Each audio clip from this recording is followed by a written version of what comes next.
OTB AM with Gillette Labs. Get the ultimate shave or your money back. Neon Night Edition available now.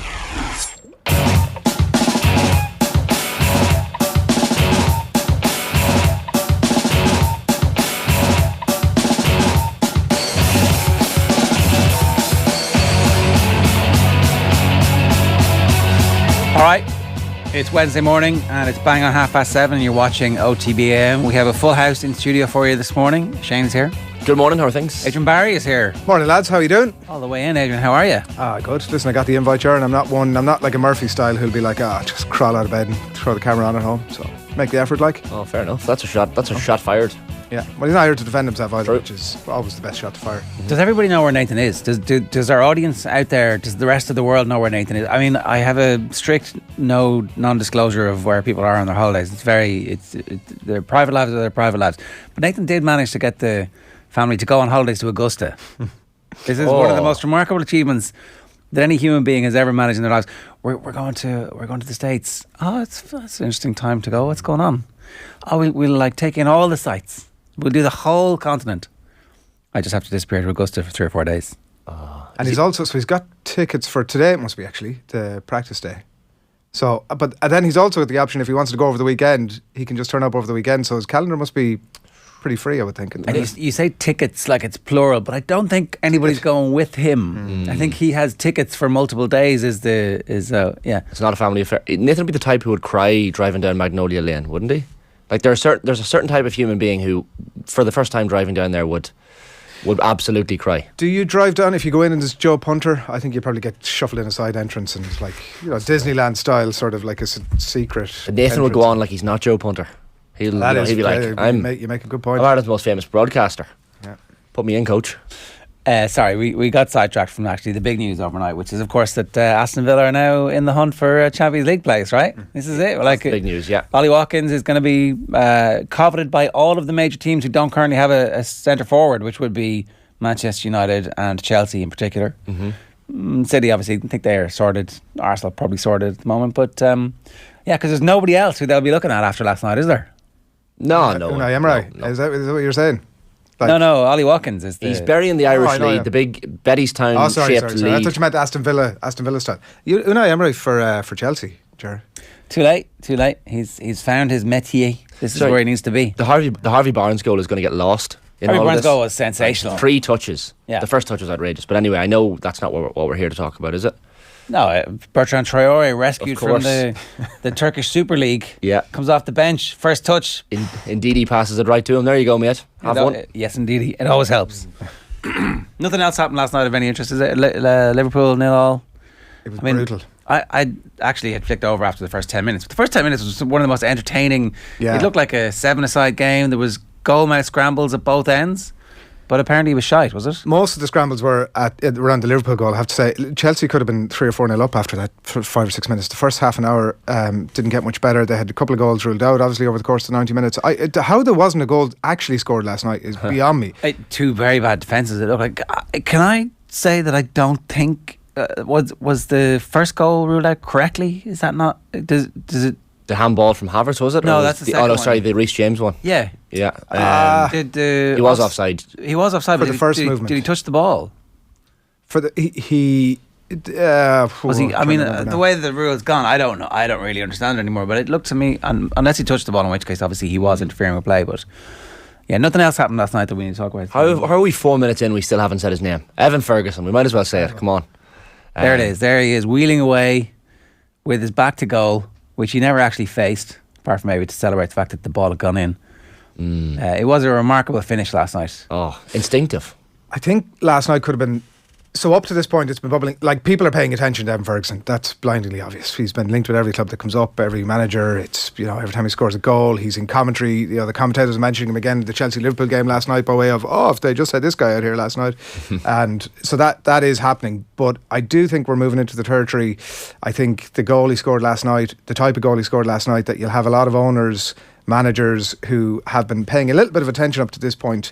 It feels like maybe last night was the one that went, okay, he's here. let's go and get this guy. Name in the proverbial shop window, Adrian, is that what I you're do saying? think so, yeah. The quality of the goal last night, it was actually not unlike one of the first goals that he scored for Brighton, where he lets it sort of slightly shift past his right leg standing foot onto his left leg inside foot, and then clips it with the inside of his foot into a narrow enough channel beyond the goalkeeper, and it's a thing of absolute beauty. Incredible goal. His reaction times are ridiculous. You know that game you play where the lights light up and you flick it? Formula 1 drivers play it all the time to get the reaction. I'd say Ferguson's reaction times are just off the charts. Some of his goals are so reactive. He has split second which to decide. The headline on the YouTube highlights for Sky Sports is "Stop that, Evan Ferguson." And is that a drooly smiley face? I can't actually. It's Seems to be. too far Should be, away. yeah. It's drooling. Yeah. How he finds himself, he seems to, like, for such a big guy, drift into the penalty spot unnoticed with crazy regularity. Like a lot of his goals are coming from the 5-6 yard space around the penalty spot. Do you know who he's like? Ruud van Nistelrooy. Because Van Nistelrooy used to ghost in behind as well, and his first touch was brilliant, and he was also fond of those instinctive goals as well. There's just a touch of that. He's actually way ahead of Van Nistelrooy In terms of mobility as well, yeah. In terms of the speed at which he is reaching Premier League goal scoring status, he's closer to Kluivert at this stage in terms of age. Now, it's just hard not to get. So we've been carried away for months on the show. We obviously have been, and it's been like really enjoyable. Now it feels like we were underhyped.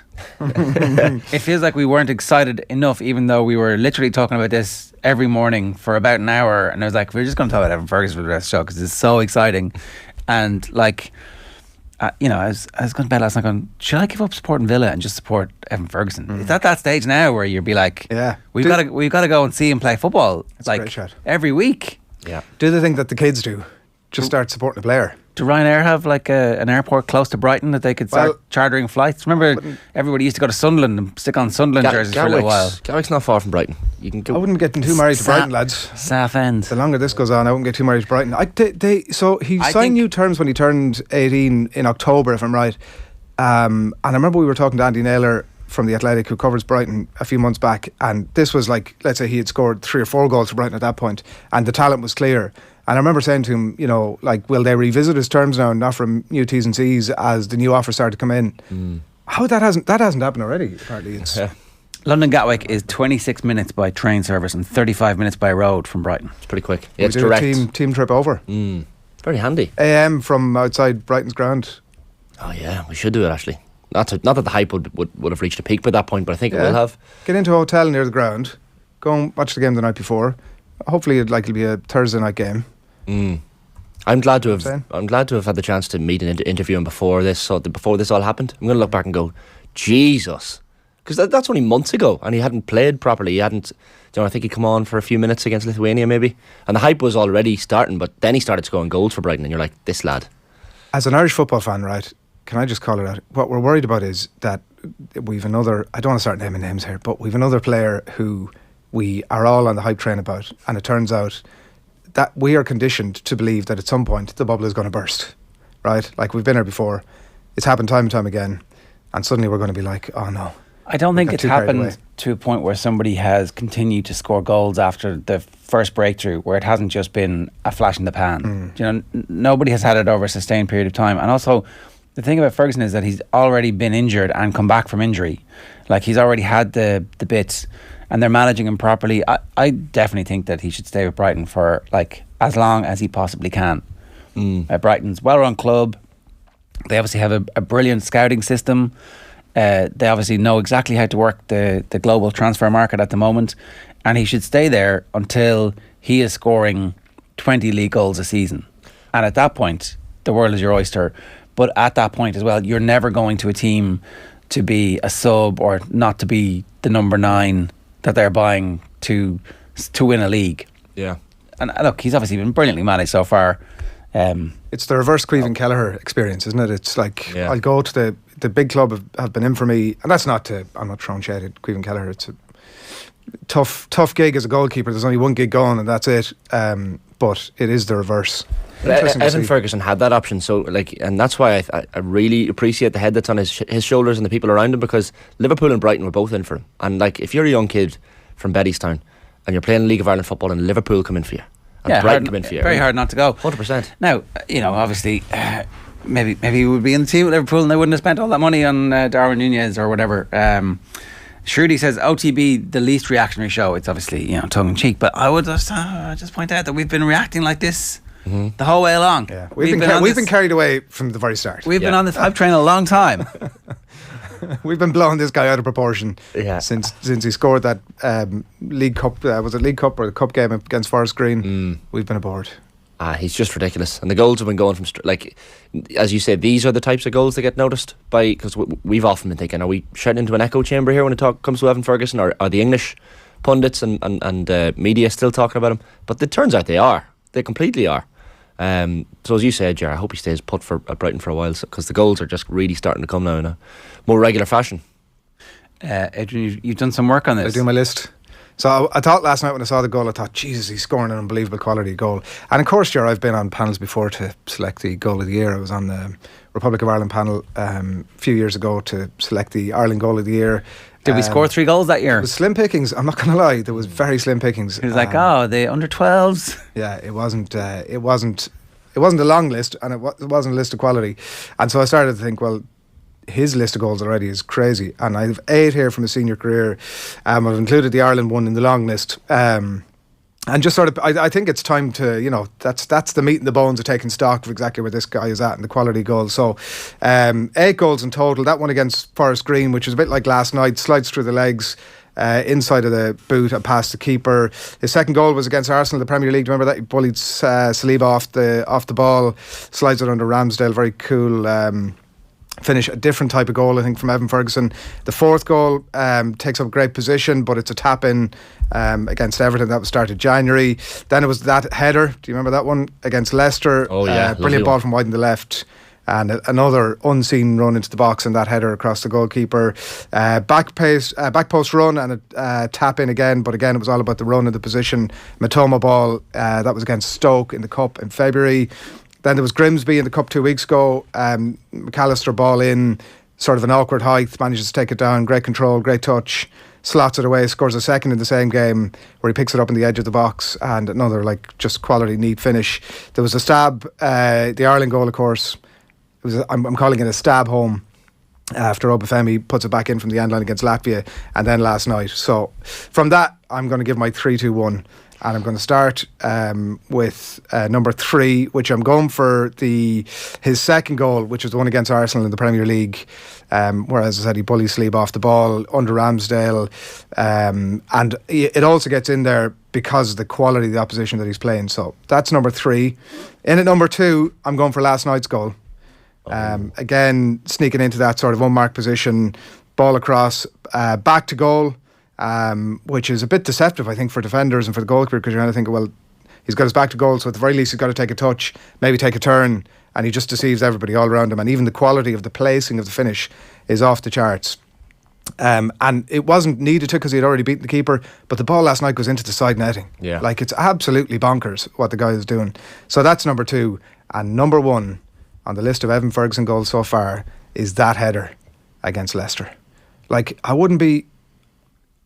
find it hard to put a header at the top of the list, I'm not going to lie. Why? There's something more satisfying about... So which header are you putting, sorry? The one against Leicester where late winner, wasn't it? Ball wide in the left, or equaliser. Little unseen run into the box. He still had loads of work to do. Do you remember it was sort of that far corner, boom. Far corner, a little bit of power on a chain as you're demonstrating there. He had to go all the way across the goalkeeper as well. It was just an incredible goal. I'm not mad about giving a header, but are you really brilliant. Heel goal in the Premier League? Is that not automatically I just think there was the position. His positioning is always brilliant. That's nearly a given now with Evan Ferguson. So praising his positioning nearly seems wrong, but his positioning for the header, and I just think he had so much work to do. It was a very satisfying goal to look at, and I totally take your point, and for the reasons that I've outlined, particularly with the goal last night. I think anybody can score a header, right? Every centre back in the world dreams of scoring a header, but none of them have the audacity or the brilliance to be able to go, yeah, I can just flick this back in because I've done this. I've scored this goal on FIFA a million times. There's no centre back scoring that header, Joe. That is that was a different kind of header. I remember I'm looking at that header. It's a very, very good header. See, the thing is, the difficulty with difficulty with the he should stay at Brighton is that he scored such a range of goals at this point that you're like, so let's say Spurs sell Harry Kane. They're like, yeah, we're going to spend half the money we get for Harry Kane, or maybe 3/4 of the money that we get for Harry Kane, and we're just going to buy a replacement. Like, because he's scoring all those goals. Yeah. He's not, like, it's absolutely true, right? He is scoring different types of goals all the time. There's not like one thing that you can say, well, this is an Evan. No, he's not a goal hanger. He's not like John Aldridge, which, I mean, obviously John Aldridge is absolutely sensational. And if he goes on to have the same career as John Aldridge, we'd be delighted. But it's a range. He makes a great habit of watching the goals last night back to back, and thank you Brighton's YouTube channel for sticking them all together for me and lashing them up there. Watching the goals last night, he makes a great habit of a really slow run, if not even a walk at times, into the box. Yeah. So when everybody is rushing to the end line where the wingers are pumping in, and generally you see strikers making a mad dash to get in there, slowly, and I think that's probably why a lot of defences are not paying enough attention to. I think that's the point. They're all so different. Like, if he threw all those goals up on LinkedIn, he'd have so many job offers. The kid. And the thing is as well, he should have scored a second last night, probably. Yeah, look, it's obviously not the finished article. There was an easier chance later on in the game, and Sonny March ball over, kind of leans back again. He's nearly on the penalty spot when he takes that. He's in the right position, I guess. So that's half the battle. But obviously the finish has to be there as well. But look, they go on to win the game. Leaning back slightly, Shane. Bit as too a striker, much. what you'd be saying, you got to get over that, Evan. Ball, you know, here's me giving Evan Ferguson advice on how to score goals. Ridiculous. But no, like, that sort of thing will come. You know. But we should be legitimately, extremely. If we're not, I mean, we are already. But it's legitimate now. The excitement about this guy is legit. He's almost like in the developmental phase. Like when Robbie Keane was coming up, there was probably that little bit of hype as well. And then he got to the level where you're like, well, he's playing for the top clubs, he's scoring goals regularly. So he kind of, not that we stopped talking about Robbie Keane, but it just became normal. And we're still kind of in the remnants of that phase early on with Ferguson, where it is developmental. We're excited by every single goal, but it's going to get to the point, maybe 6 months, a year down the line, where an Evan Ferguson goal doesn't even make us blink. It's like the green in the teletext. Oh yeah, an Irish player scored. But that's the point where you know he's made it, when we stop getting excited about these goals. It's like, oh yeah, Ferguson scored. I don't know if we're ever going to. It doesn't feel like I'll still get a little bit of butterflies every time. But it's been so long since Robbie Keane was doing it, you know? Yeah. Like, it's been so long that we've had like regular goal scorers. It's been so long that, like, I think there's probably a new era here where you're like, okay, this is not going to happen forever. You know, like John Aldridge scoring goals, and then we had Niall Quinn for a while, and then you have Robbie Keane. Kind of feels like, well, that's just natural. We have strikers of that level, and it's not. It isn't natural. We're lucky to be alive right now, and I think to sort of remind ourselves, right, of the famine. Evan Ferguson makes us lucky to be alive. It's true, honestly. Do you ever think about that? Like, the people that are, this is a very Cullen Buhig slot, but the people that make you delighted that you're living in this era. Usually it'd be your family or your friends. No, I mean sports. There's penguins. Anyway, sorry, what I was going to say was, what we should do, just to remind ourselves, like, I think at some point the national broadcaster or Virgin, or maybe even ourselves, at some point over the next, let's say, like, twice a year, we will rerun one of those like 40 0-0s against Oman, and we should sit down as a nation and rewatch it, and then it just gives a new fresh appreciation for what's to come. I think you're alright on that one. Let you at it. Some ideas best left on the drawing board. You know the way there's like no bad ideas? Sometimes there are, yeah. Holy God, says Conor Joyce. Brian King says, Clivert, Van Nistelrooy, calm down, lads. I'm just making the point that he's actually ahead of their schedule. Yeah. So I was looking up Clivert. Clivert was actually 18 when he makes his debut for Ajax, and then goes on to top scorer in the Eredivisie that year. So fairly similar in terms of like, but obviously Clivert's playing for Ajax, which has a team festooned with the best players in their team. Relax yourselves, lads, in the comments, because I didn't say he's as good as Van Nistelrooy. I said there are elements of his game that would remind you. I remember would remind you of Van Nistelrooy. I'm not saying he's at the level yet. Well, relax. He's ahead of where Van Nistelrooy was at this age. At that age, yeah. I think we're allowed to get carried away with ourselves. Like, why are people? What this policing stuff around sport? I just don't understand it. Get excited, like, come on. You're watching too much rugby, lad, says Andy. Mentioning him in the same sentence with a straight face as Van Nistelrooy, says Conor Joyce. What club does he support? Asks John Claffey. I have it in my mind that he's a United fan. I could be wrong about that. He's a United fan, is he? Yeah. Did we get that confirmed? Well, Colin is nodding his head vigorously out so there. like he knows. Which we'll ask. We'll ask. If somebody had just done an interview with him recently, Ger, where we could have Did you not ask him? I didn't ask him. No. He'll just say Brighton, won't he? No. Well, Man United, yeah. right. A particular fondness for Wayne Rooney. Makes sense. The header versus Leicester was real quality, says Bruce Robbo fan club. No centre back is doing that, says somebody else. Centre halves don't have. Where's it gone? Centre halves don't nestle a header in the corner from 14 yards, generating power while at it, says Bruce Robbo fan club. I think some of them do. In fairness, like you've seen Duncan Duffy do that, but like I just think that the header was excellent, but a back heel goal is like an all time. When he retires and they put him in the Premier League Hall of Fame, they'll be like, oh, this is when he was 18, he scored this back heel goal. It's outrageous. The audacity of it all. The looking at the quality of the 8 goals that he scored last night and trying to draft that list of 3 goals, he is going to score some unbelievable goals for years to come. Now, I do enjoy the fact that we've sort of compared him on one hand to Ruud van Nistelrooy and all the greatest strikers of all time, and then on the other hand, we've like Duncan Duffy going on. It's measure yourselves. Connor's saying because we slag off the English for overhyping a player, but like, I mean, the English overhype every single player. We don't. We kind of do it in small enough ways. We don't overhype every single footballer, do we? Like Aaron Connolly was scoring Premier League goals, and we were excited at that point, but it wasn't like it was that 1 week. Yeah, we do overhype players, but sure, what the hell about it? Like, yeah, fair enough. 7:51 this morning. You're watching OTB AM live with Gillette Labs. Got the Ultimate Shave or Your Money Back Neon Night Edition available now. Here's what's coming up between now and 10 o'clock. We have Gareth Roberts going to talk to us about Liverpool. Vinny Perth going to preview the weekend of League of Ireland fixtures. John Duggan's going to preview the Masters at 8:45. It is Masters week for you.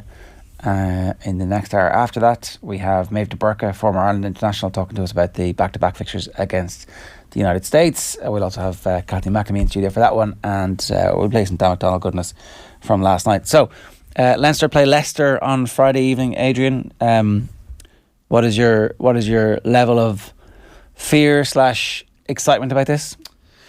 Certainly more excited than fearful, I think. You'd just be a little bit worried, wouldn't you, about what obviously happened last weekend. But in some ways then, when you kind of reflect in the cold light of day, like Leinster are that team who, they do of course score sort of coast to coast amazing tries at times, but there are times where they just slowly, your expression, Ger, around this is wholly apt. They drag you into the deep water, and before you know it, you're sort of paddling around in the shallow stuff. You've got sunglasses on, go on. I stole that from Emmett Byrne. It's his line. Great one. You're paddling around, sun is shining, this is grand, we're having a nice day out, and before you know it, you're a mile out to sea and your goose is cooked. And that was a little bit what happened, I think, against Ulster last weekend. And yeah, I was interested to listen to Matt yesterday talking about, like, when he said, there was months since these players have been on the pitch together in blue, and that has a factor into it. I bought that straight away, and then I started to think about it a bit more, and then I wasn't so sure because, like, obviously the vast majority, 12 of them have been on the pitch against England a couple of weeks previous. Now I look at it, I know there's a different dynamic, and I know that Sexton is missing, and maybe that's the biggest factor of all. Ross Byrne is another week down the line, and these games are going to benefit him in a big way. Leicester, meanwhile, they might have been a bit hungover. Do you know? Leinster. Like, they might actually hungover. Literally and metaphorically. Not the sporting, yeah. Like they did the dog on the celebrations for a while, and it's like also, oh yeah, we've got to play Ulster. Great. An Ulster team we play all the time. Yeah. And whereas I was just there was fireworks because we won the thing. Yeah. The thing we're trying to win, we won. The only caveat to that, right, I think, is that Leinster will be, whatever about the URC this year, Leinster, I think, will drive over your granny to win the European Cup. I think that's the underlying narrative around this Leinster team. And, like, there probably was a literal hangover from the Six Nations. I think that's absolutely reasonable to say. I do think that they're another week away from that literal hangover. I think that they're another week down the line in terms of planning. Ringrose looks like he's possibly back. Might come a little bit early for Doris. So, few more little pieces starting to fall into place, and Leicester are grand. There were 4 points up against Edinburgh at the weekend with 20 minutes to go, which is not a ringing endorsement of them, and they saw it out in the end by about 10 points. Edinburgh are one of the worst teams in the URC, so that doesn't bode amazingly well. And I did see as well, by the way, I mean, I tend to get sort of slagged by that tweet from years ago, Ger, as you're prone to bring up every now and then. Tell us the tweet. Jasper Wies, the back row from Leicester, has said this week that they're probably the best club team in the world. And I mean, I'm not saying that he was like a few blocks of cheese and a few glasses of wine into a nice evening out at the Aviva Stadium, as I was some years ago. But after a URC game, that was a URC final, Pro 14 as it was. Final. Yeah. So yeah, and also interestingly, I saw this week, I don't know if anybody's noticed, James Cronin, former Munster front row playing for Leicester now, was out, obviously, put this guy out in the media this week because he'll have some good stuff to say. Was saying that there are busloads, I'm going to slightly reword this, busloads of Munster fans coming up to support Leicester this weekend. That's not right, is it? It is, yeah. It should be. I don't think it should. Oh no, it should be, yeah, of course. But right. Are they actually going to do it? Yeah, why not? I think if you're James Cronin family or friend, that's absolutely fine. Get your Leicester gear on and on up you come. But if you're just a Munster fan who's coming up the road to try and layer it into Leinster, yes, shame on you. Why? Because support. You were literally a couple of weeks ago down the Aviva or at home on your TV watching the game, shouting on these players, and now you're going to be like, cheering on an English team against an Irish team. Yes, come on. That's how sport works. No. You half and half scarf merchants. I'm okay with the half and half. No. If you're a kid, fair enough. No. But you absolutely want your nearest rivals to be slaughtered every time they play. Otherwise, you're not a real fan. I just think. But would you go to the effort of going to the game to actively support against them? Well, if you've got the slightest excuse and you've got James Cronin there, like, Cronin there, come on, you should have been in the Ireland team. Wasn't that the case a few years ago? Do you remember Munster when Munster used to think that they had a possibility of getting to a Heineken Cup final, and they'd all booked tickets for, was it Glasgow or something like that? I can't quite remember. And anyway, was it the Leicester game actually? And Leinster ended up there, and they all put on the opponent's jersey and went over and supported the opponent. I just think that's mean-spirited. I think it's and a bit hypocritical. I think it's exactly what you should be doing. If the rivalry is a proper rivalry between, like, I don't know what other teams you support, right? But like, were you up for Meabh after when Desi Dolan missed the free? Oh yeah. Right, which we were talking about last week with Conor Moore. If you haven't seen Conor Moore's, you had to be there. You need to get on that, by the way. Amazing. You weren't cheering for Meabh for the rest of the year then when they went on. Because if you were, there's like a little bit of, well, it's a slightly different dynamic, right? Syndrome. Like if Meath were to, if there was some sort of, if it was a world, like the baseball thing, a world championship, and Meath were to go on to take on like Gillingham. If Meath were to play like a combination of the old Soviet Union and Chairman Mao, you'd still be up for Chairman Mao. You don't raise an unreasonable point, but I did have a weird relationship with Meath in that I used to love that team of the 90s and the 80s. You're just being nice to them. You wouldn't have gone to the games though. If Meath had a game to win an All-Ireland semi-final against, a Tyrone or something, you wouldn't go to the match and actively support against jersey. Well, I think that like if you're just a massive sports fan and like there's very few opportunities for you to see this type of, one, the tickets are affordable, two, they're available, right? Which is not the case for Six Nations games or for November internationals. And so, it's big time. You're going to get to show your kids the Grand Slam winning team. And ideally, from your supporters' culture's perspective, you see the team get beaten. I think there's nothing wrong with this. And if Munster were bussing loads of people up to cheer for, I think that would be a totally fine thing to do. The teams are supposed to be at each other's throats. That's how you drive standards. That's how you drive fan culture. And for me, it all comes back to we're just going to take a bunch of kids from Leinster and we're going to transplant them into Munster. And it doesn't work because it actually washes away parts of this bit where you're supposed to be trying to slit each other's throats in a professional sense. I don't, the GAA comparison, I'm not having. And I just think that just something very mean-spirited about it. And also, like, you're bringing your kids up to go, we need to hate this shower. And the kid is like, I know, but like, we've knocked out, we're not playing them. Why are we sitting there hating them? Like, I mean, we can have rivalry against them and we should hope to beat them whenever we beat them. Because then it's not a real rivalry. Well, it's not really a real rivalry anyway. Well, then that's the problem. And that's going to hold us back forever. Sorry, by the way, I've nothing against obviously Munster fans are going to be supporting Leicester on Friday night, but the point is actually physically buying your ticket, getting up from Limerick or the depths of Kerry or Cork, wherever it is, and going to support Leicester. That takes effort. You being an Ulster fan, Shane, who will you be supporting at the weekend? Well, see, I think the weird chippy Ulster relationship always meant that the team representing Ulster got the support of the province in GAA when they came down south. It was like, we're going to kill each other, but I think Tyrone and Armagh changed that a bit. I think the Armagh crowd found it very difficult to cheer for Tyrone.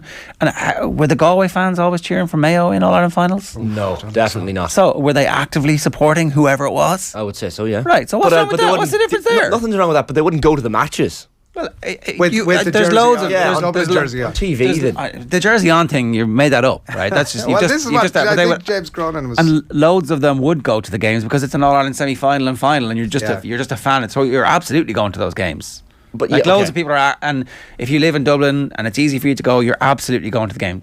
I think there's nothing wrong with this. Nothing wrong. But that's an inter-Ireland rivalry as well. Yeah. I think that when you bring that's what this is, an inter-Ireland rivalry. No, but I'm talking about the Leicester game. Yeah, but you're asking me, right? You're as someone from Ulster. Who are you supporting? I want Irish players to experience as much winning this year as is possible. If Leinster can go all the way in the Champions Cup, which I think they will, then all the better for Ireland later this year in the World Cup. I don't think there's a single Munster fan who wants Leinster to win their 5th star and rub it into them. You're mad. You're absolutely mad if you think there are Munster fans out there. To be honest, like, look, I'm not saying anything controversial by saying that it's not really a playing rivalry at the minute. The results will just tell you that. That's not trying to rile anybody up. It's not like some sort of an outrageous statement. I don't think that that's where Munster fans are at right now. I think that ship has sailed for now. Hopefully it comes back. And in the meantime, they're just delighted for our Grand Slam boys to keep on winning and preventing. They don't have to be delighted about it, but I just think supporting the opponent is such. It can benefit Ireland later in the year, Ger.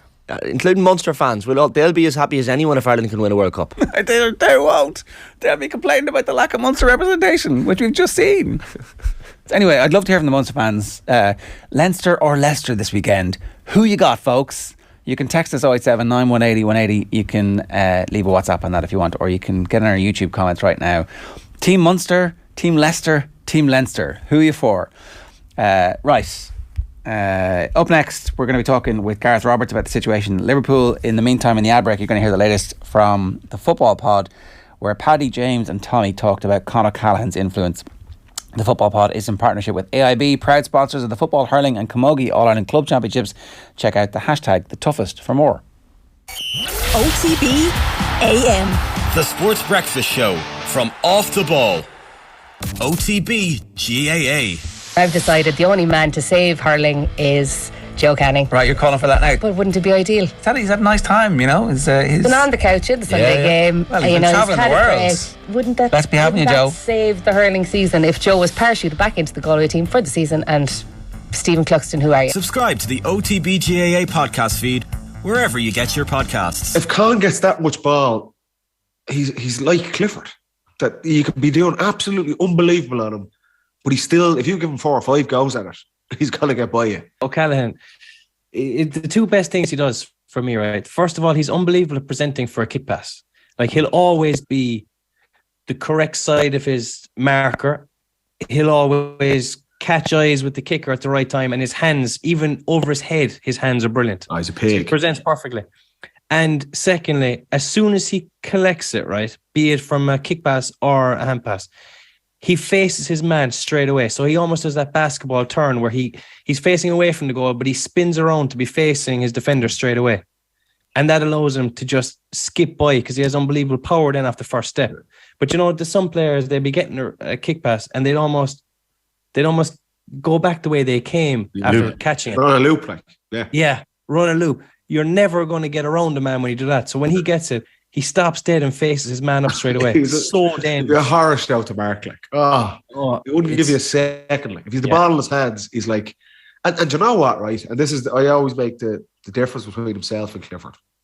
I think they're unbelievably effective. I think they're two of the most effective players forwards in the country, but they're different. Like, Clifford is a beautiful point scorer. Beautiful. And there's only times where he's not as direct because he knows he can just kick the ball over your head from 50 yards. Whereas Con, he's a goal scorer.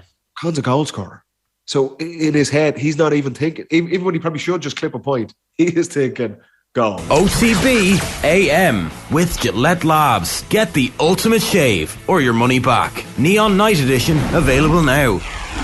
Right, it's 4 minutes past 8. Gareth Roberts is with us to talk about the situation at Liverpool at the moment. Gareth, it's not getting any better fast, is it?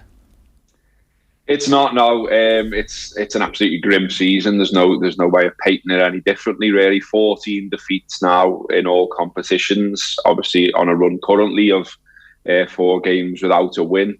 You sort of have to take a draw, I think, away at Chelsea, which is, I think, what we saw Jurgen Klopp do after the game, sort of, trying to look for positives, trying to say that's a small step in the right direction. But I think even the most rabid Reds would watch that last night and say, well, Liverpool got away with one a little bit. Obviously, the 2 goals chalked off. But, Chelsea have much the better chances in the game. Obviously, there are a lot of changes to the team last night, and that's going to affect the performance. But, it's on the back of a terrible performance at Manchester City and a terrible season, full stop. And I think the biggest thing for me, lads, is that, we're all looking for a turnaround here in Liverpool, certainly Reds, obviously. I've just been having a look at the results before I come on air, and all season long, the best run Liverpool have been on in all competitions is 3 wins in a row. And that came back in October. So that was Rangers, when we won 7-1 away at Rangers, beat Man City 1-0 at home, beat West Ham 1-0 at home. The following game, they lost to Nottingham Forest. And that's sort of the story of the season. To only be able to string 3 wins together in a full season is not the Liverpool we know and love. Terrible season, as I say.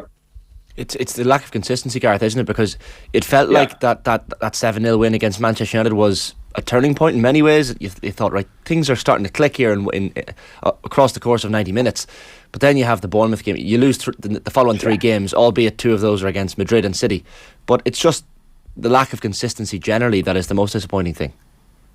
Yeah, 100%. And there just seems to be a lot of things wrong. The mentality, the fitness levels, the lack of physicality. You're just seeing hunched shoulders and heads going down so easy, so quickly. The slow starts, the second halves, which we saw at Manchester City again. There seems to be a lot to put right, and you think about who's going to leave in the summer as well. There's going to be a lot of flux at Liverpool, a lot of change at Liverpool, not just on the pitch as well. I mean, we obviously know that the behind the scenes there are people leaving. Julian Ward, who was Michael Edwards' replacement, that's still up in the air. So Oxlade-Chamberlain, Keita, Milner, Firmino will all be leaving. There are other players that you could say Liverpool will be looking to sell based on how they perform this season. There are other players on the periphery who you wonder what their futures are. We saw Curtis Jones last night, but that's only his 3rd start in the Premier League this season.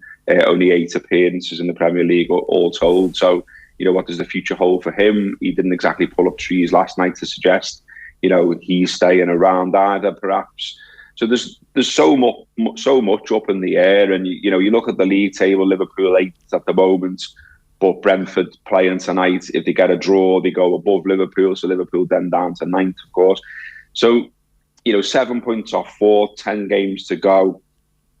If I'm really scrambling around for some kind of positive, it's that of those 10 games, 6 are at home, and Liverpool have been much better at home than they have away.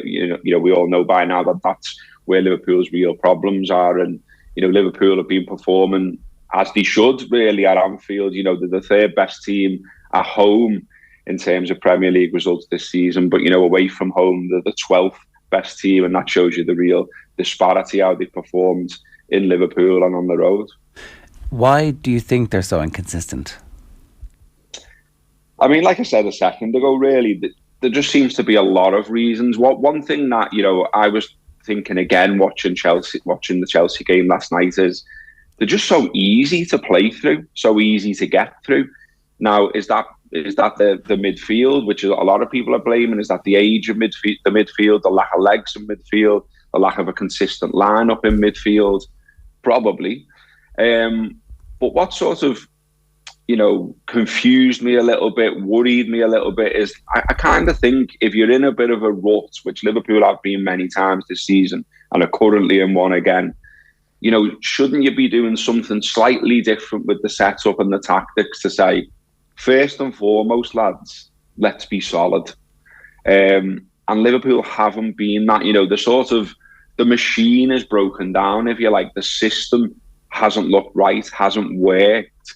And so then isn't it up to the coaching staff a little bit to say, let's settle for being solid first and foremost. Let's be hard to score against, hard to beat, and build from there. And yet, whatever lineup we see, particularly on the road, it just doesn't look like that. I went to Manchester City at the weekend and I didn't expect anything other than what we got, really. I was pleasantly surprised, obviously, to go 1-0 up. And I just think sometimes with them as well, that you can see the lack of confidence. I thought against City at times, we caused Man City problems. And the way we were causing them problems were feeding balls into the forwards turning, running at Manchester City, showing some confidence, showing some belief.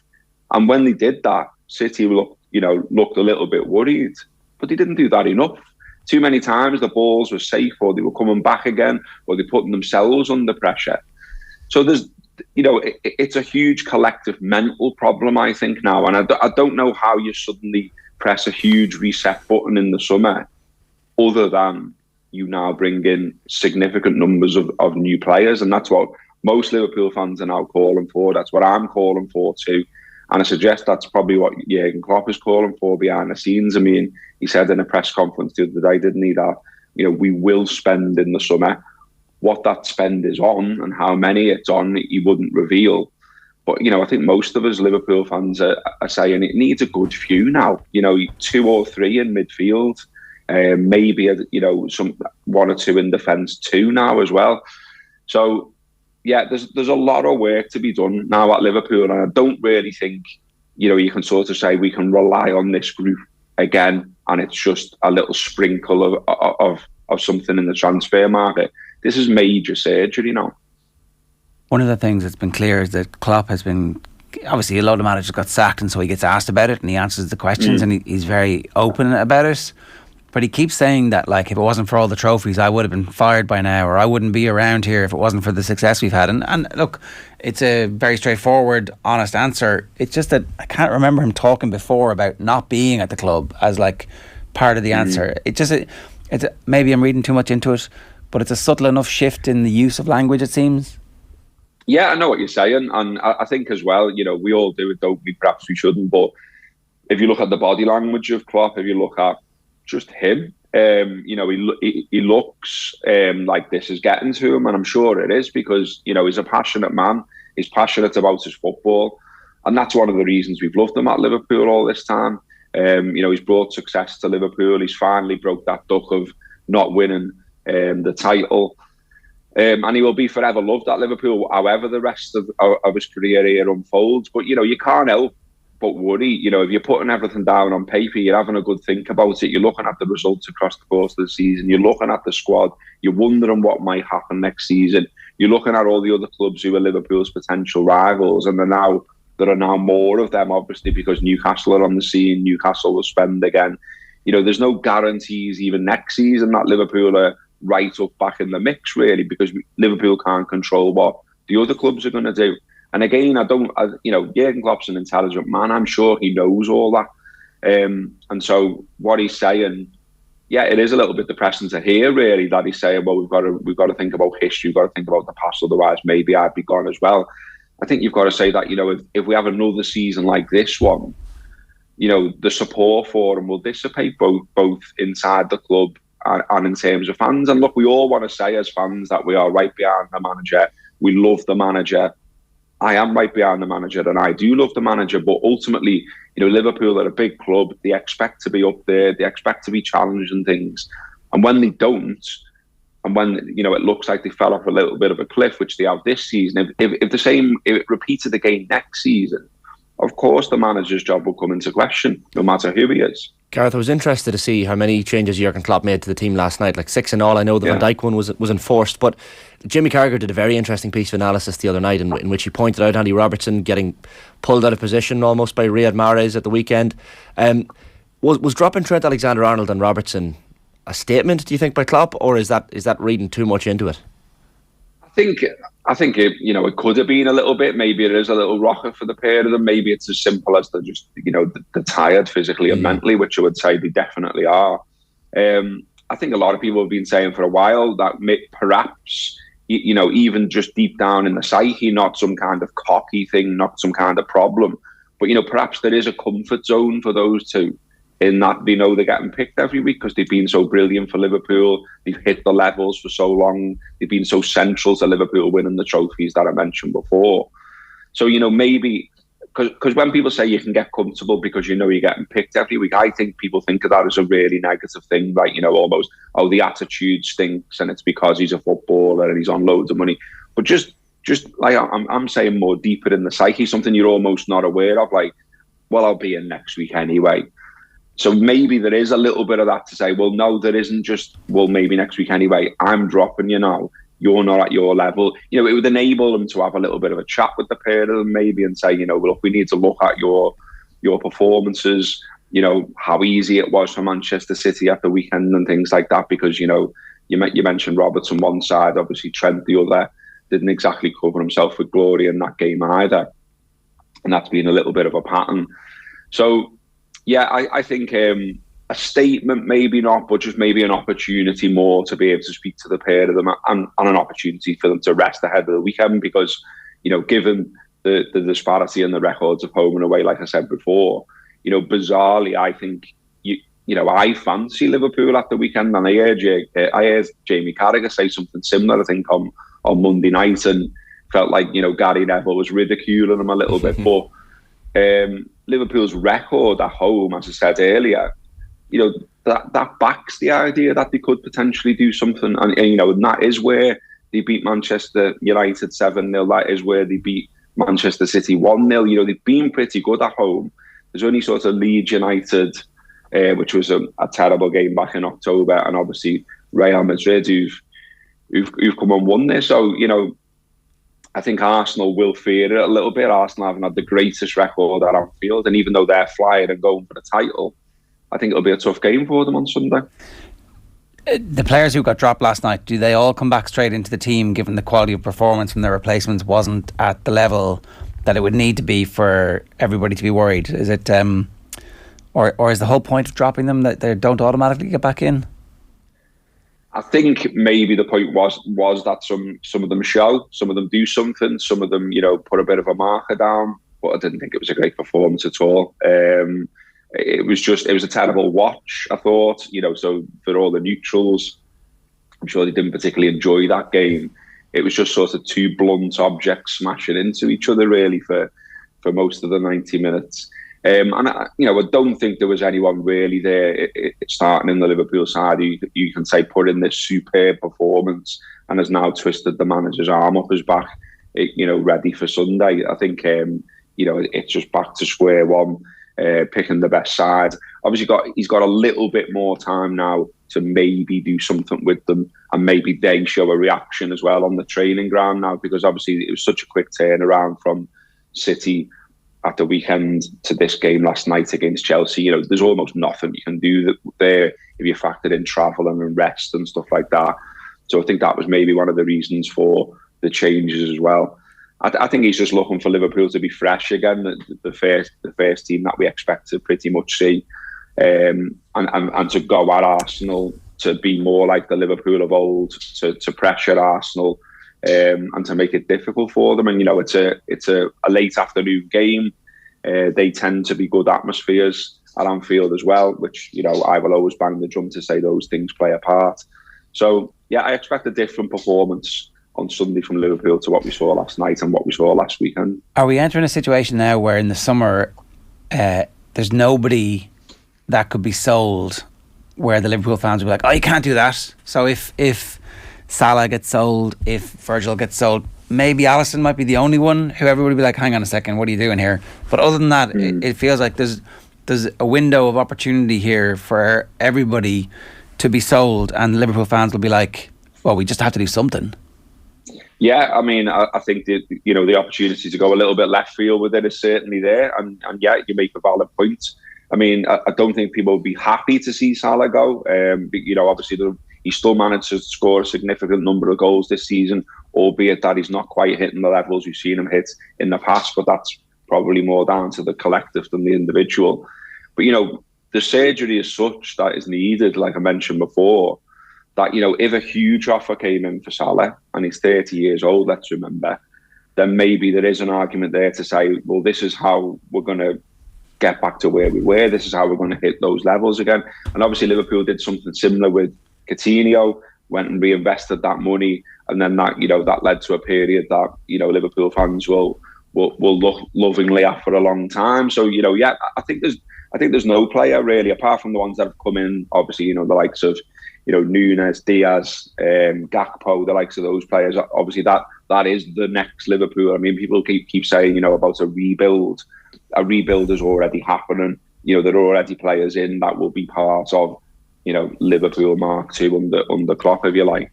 But even players, you mentioned Salah. I mean, you look at Fabinho, to suggest even, a year or so ago that he could be someone that could leave, I think you'd be ridiculed for it. But now I think most Liverpool fans would say, well, based on his performances, based out on how far the drop-off appears to have been with him this season, you wouldn't bank against him, leaving in the summer as well. When you think about Liverpool challenging on four fronts last year, Gareth, compared to this, how much of that rests on the doorstep of FSG? Because there's all this talk now that they're going to really, really back Klopp this summer and invest heavily in the squad. Is it almost too little too late? Because clearly this season so much was expected and so little was delivered. Like, how much rests on the owners? Yeah, plenty. I think, I mentioned before that, Klopp's an intelligent man, and the owners are intelligent people too. And, the idea that you couldn't sort of see some of this coming. I mean, Liverpool fans have been banging the drum for midfielders, for a long, long time. There's been no investment in midfield for a significant amount of time now. It's a similar situation really to, the COVID season where, Liverpool are doing a bit of a supermarket sweep to try and get a defender in. Liverpool were doing the same again, getting Artur in. Now, I don't know how bad he is in training, but he's not getting anywhere near the team. He's on the bench again last night. It's clear that he's not hit any kind of level. He's not proved to be any use. He's been injured as well. And his injury record suggested that could happen. So again, they've gone and got someone in that they probably didn't really want, that wasn't really on any lists. So why didn't they get someone in that was on a list? I think there's been plenty of hints, some things Klopp said publicly that, he's not happy about that. I worry as well about, a little bit of a brain drain in terms of Edwards leaving. And then, why is Ward looking to go so soon? He's been linked with a number of jobs, and it could be as simple as that. But could it just be, the bailing out while the going's good, if you like, because they can see what's coming in the post? I don't understand the lack of investment in the team. I would think you should be looking to invest from a position of strength. What they've done now and the way it's been left is they made it more difficult for everyone involved. So, okay, invest in the summer, but as plenty of people are pointing out, if you finished 8th or 9th in the league, the sell isn't quite as good as if you're in the Champions League, obviously. Now, it's still Liverpool Football Club, and it's not going to collapse overnight, and it still has the record, it has the history, it has the manager it's got, the fans, all of those, appeal points, if you like. It's going to be a bigger stadium soon as well to make that atmosphere even better. But I'm sure there will be players and agents out there who'll just say, well, that's not right for you. And the other problem is maybe that, if the players we've got there that we would like to keep, because you mentioned, who wouldn't you sell? Is there a possibility that players start knocking at the door now of Klopp and saying, what is the plan? Yeah. What is the plan? How do we get back up there now? Because the plan doesn't look that great now, does it? And so unless, we've got everything, we've all got everything crossed. We're all praying that there is something in the Bellingham links. But equally, it's easy to sell a story where you think, well, why would he come? Yeah. Given what the other offers are likely to be for him. We've got to leave it there. We're all waiting to see for the summer, aren't we? Gareth, good stuff. Great to have you with us again. Thanks a million. Cheers. Cheers, lads. That's Gareth Roberts, our Liverpool podcaster. OTB AM with Gillette Labs. Got the ultimate shave or your money back. Neon Night Edition is available now. Vinny Perth standing by to talk League of Ireland. We've got Dan McDonnell first talking about the Harry Kane incident. Back next. To cheat in golf is not the norm. To cheat in football or to do what Kane did is the norm. And therefore, to improve your position. I don't think it's an outrage. I don't think it's a, oh, come on, this is a disgrace. No, I think that is the cost of doing business, and that is the environment in which he's part of. So I think to suddenly do, I really agreed with Neville when he said, Jamie, now you're in your suit and come on, you know what you were like as a player, you know what it's like out there. That was the salient point. Yeah. So like, who is anyone in football really to say with Harry Kane, I'm pearl clutch? I just can't believe I've seen Harry Kane do that. It's an outrage. Come on. Well, the thing is, like, surely the point is with VAR now, you don't need to. Like, if he just reacted in the natural, if it's true that he did get a nail in the eye, well, then I can imagine you would go away and go, God, and draw attention to it.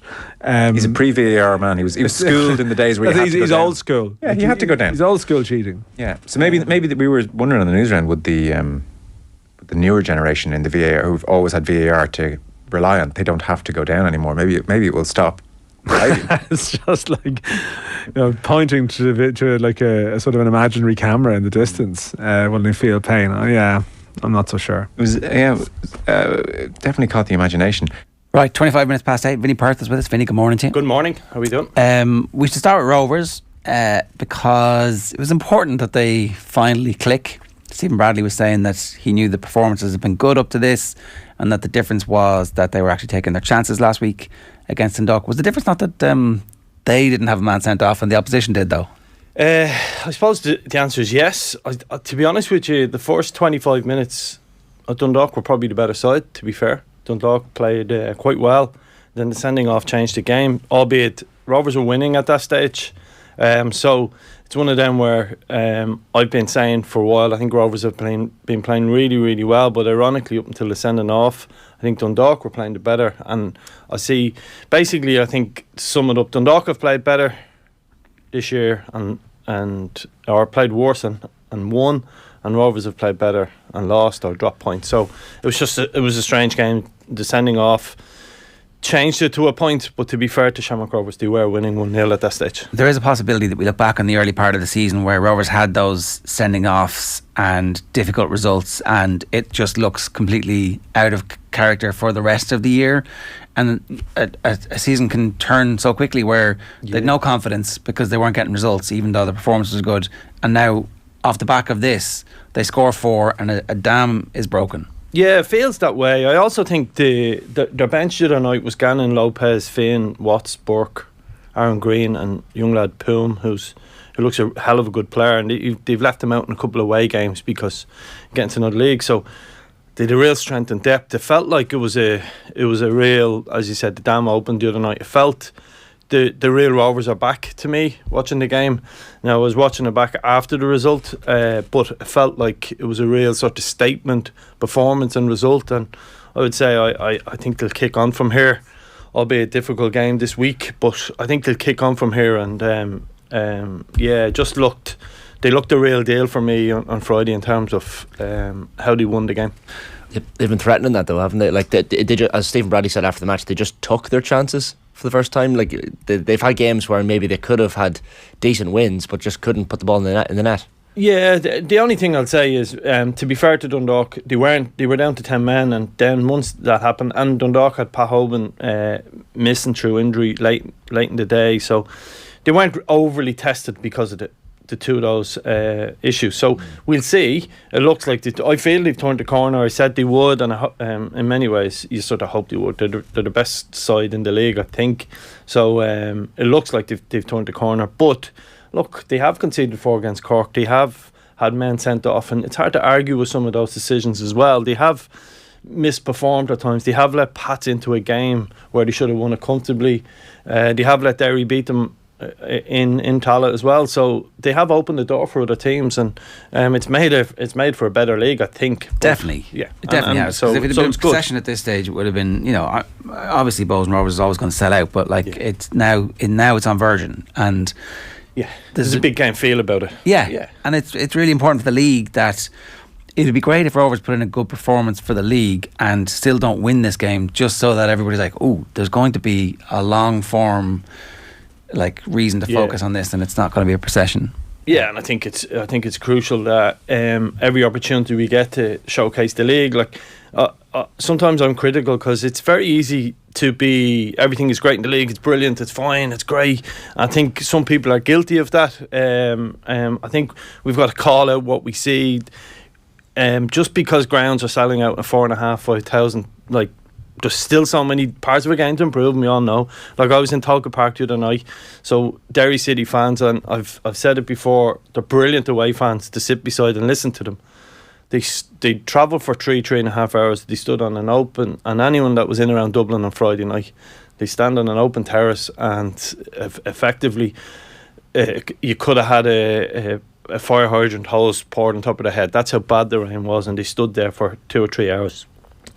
We have to improve all of that stuff. So this is another chance to showcase our game. Rovers are the pinnacle of it at the moment in terms of the last. In terms of what they have, in terms of their squad, their ground, other teams, and Bows are well on the way of catching them off the pitch as well. So I just hope it's a great night. Hope it's, as you said, really good performance. And a lot of these games have been, just to sort of bring it up, a lot of these games over the last few years, a referee's decision has been crucial in it. So that's what I hope doesn't happen this week. Tuffer's been talking about the referees. We talk about that in a minute, right? But how do the two teams match up? Like styles make fights.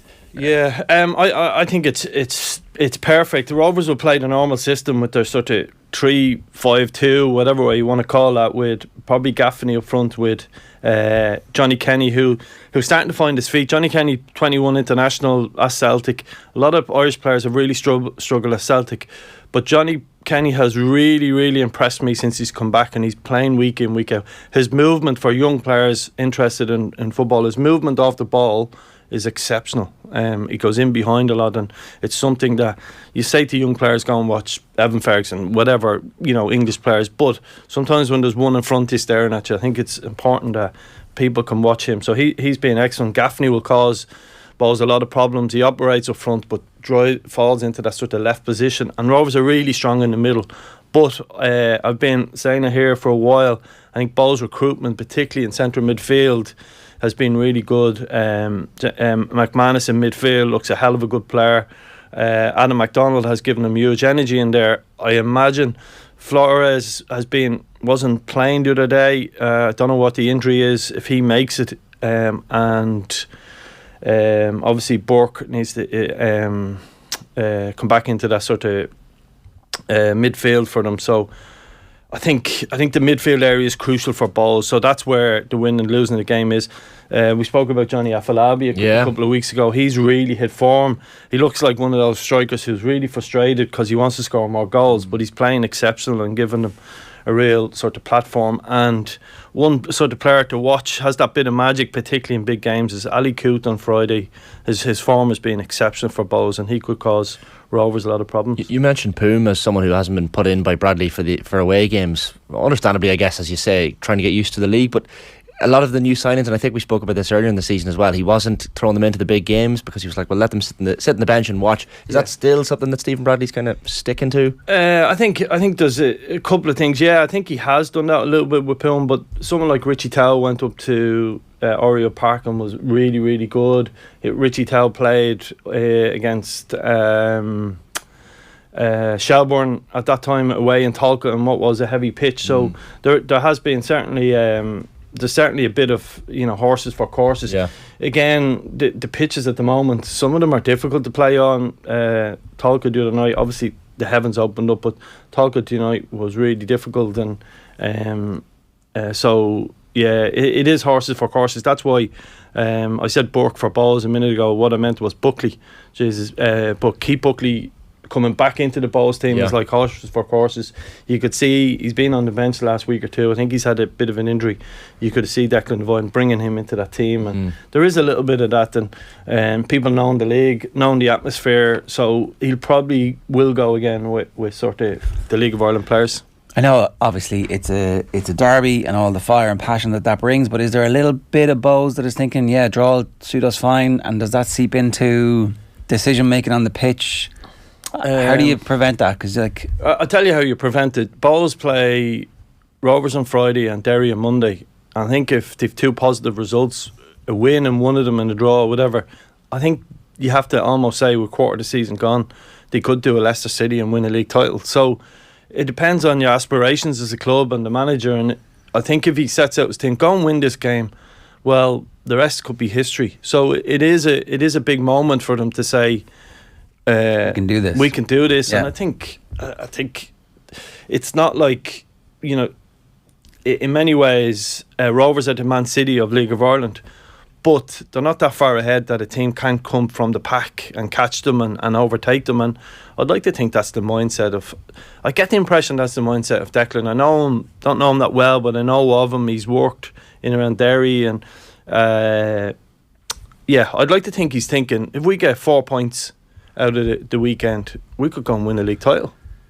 And why not? The way the league fixtures have put them up against Rovers and Derry over Easter, it's like, you know, these are big games.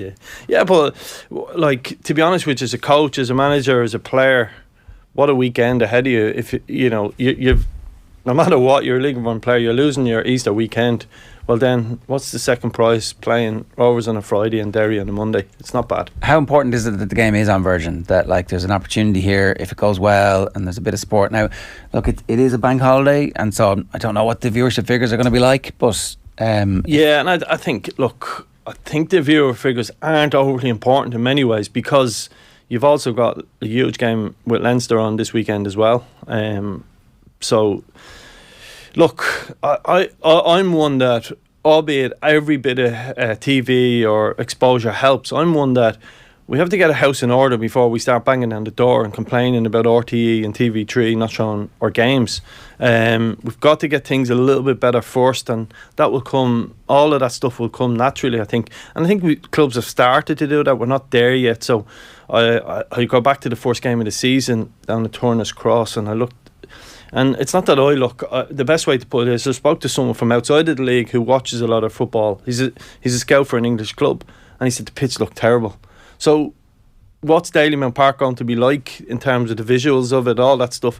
And when all of that stuff improves, I think TV will follow by its nature. Yeah. I don't think that's the be all and end all. I think we have it's almost it used to be a cult to follow League of Ireland. Now it's a little bit more. It's on the verge of breaking out. Acceptable, nearly. Is that the right word? Yeah. It's indie as opposed to cult. Yeah. So it's just growing, and I don't think it's the be all and end all just to be on TV. No, it's not. But I don't know if you've seen. Have you seen North Circular yet? The documentary about the North Circular Road. No, not yet.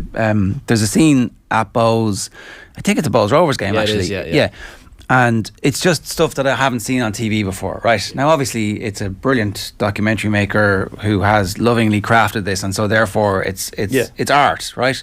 And I don't expect art from my TV coverage, but the immersion of the fans being central to the story of the football, like, it's very attractive, and it's a way for the league to sell itself, and maybe the league needs to do this independently of the broadcasters and just start like, this is what the atmosphere is. But really it's like, only one leg of the stool is the TV part, and it's not the most important part. That's the point the facilities are obviously incredibly important. Everything, and give you like the football and a 32nd League of Ireland history. Rovers were effectively homeless in the last 20 years. They now have a beautiful stadium, best team on the pitch. It was fan-led. It was people got up, put their own money into their pocket, drove this club on to being what they are today, and then they got the help of the council and different bits and pieces, and outside investment now has come in, and they sit on the top of the tree. Bows are going through the same process. They nearly went bust. They nearly went out of business. People got involved and helped them and grow. And that's where these clubs are grown from. You go up to Sligo, the fundraising up there is exceptional. So when we get all of this and we're able to come to the top table and speak to the head of the RTE with a real product, we can demand a bit more, or whether it's Virgin, and people are actually competing for a product. And we're getting close to that. We're just not there yet, but we're very close to it. It's chicken and egg stuff, isn't it, really? Because you're saying there, like, once the facilities and stuff improve and the visuals, that the TV cameras will come, but shouldn't the TV cameras come first, and maybe then the interest and everything else and the finances are drummed up? Yeah, no, and in case I'm not explaining myself properly, the more they're there, the better. Yeah. Just keep doing what we're doing, keep improving, and I think they'll come naturally. And I think, listen, I think RTE have a responsibility to show a certain amount of football from from Irish football, local football, they'd say they do a little bit of that, but we have a responsibility to give them something to do. So don't expect the cameraman to stand on top of a chipper van, for argument's sake, and record something. Yeah. So let's all grow together, and I think that's the key to it. And if we try and be balanced in our arguments about League of Ireland, I think people might listen to us a little bit better.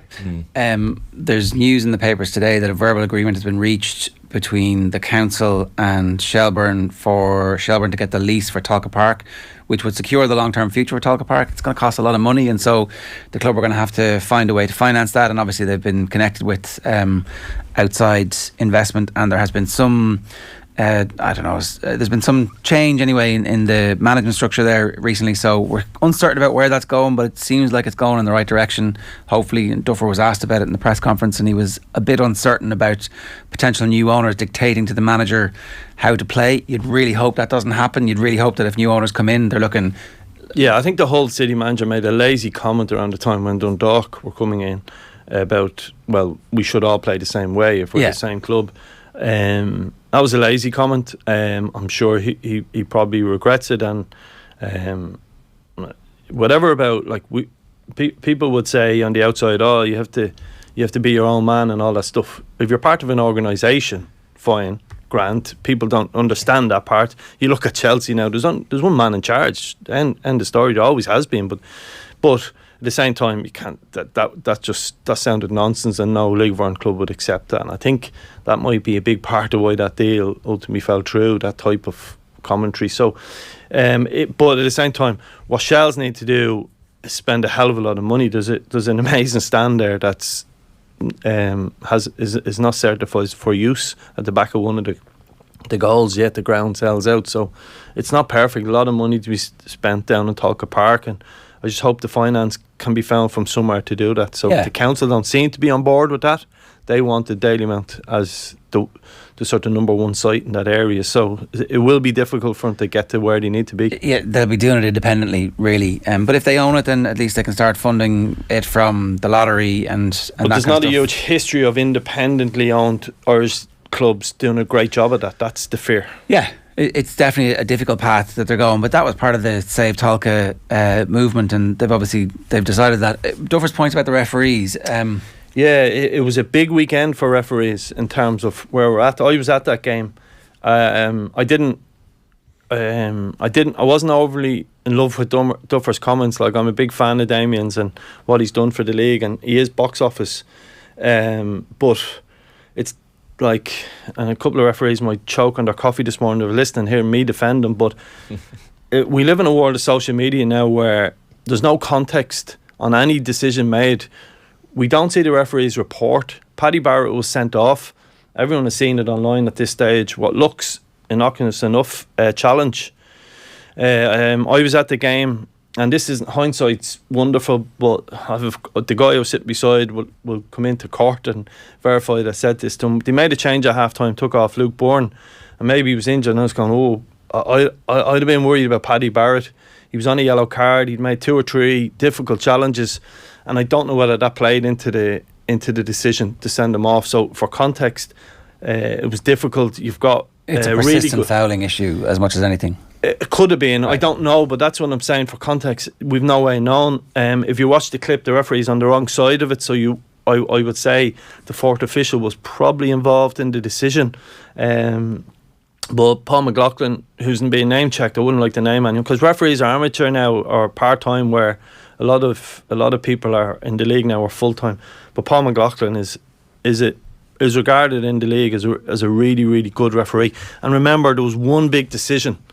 Right, the whole crowd wanted, in the 92nd minute, Shelbourne player goes down, everyone wanted a penalty. He said no, and he was dead right, it wasn't a penalty. So he made a really good decision in the middle of that game, and people ignored it. But it was a difficult night for referees. The dangerous thing as well is it can, and this isn't Duffer's, he probably wasn't thinking about this at the time, it can cause a pile-on sometimes. You mentioned social media as well, but I know Paul McLaughlin, the referee, from that. Like, he's based in Monaghan, he was a Garda, but from Donegal originally, I think it is. But like, thoroughly decent man, and then you think about the fact that, you know, he's going home to his family or whatever else, and it's tough then when the manager has called you out after the match. Look, if a referee makes a mistake, fair enough, Yeah, but I think then you might encourage piles on. Yeah, there's a lot of unbalanced. Like people are saying, oh, there's more yellow cards in the game, all of that stuff. The last there has been a sort of in-depth look at this, and the last real sort of, we're running at about 5.01 yellow cards, believe it or not, at the moment after 7 games. But last time there was a real investigation into this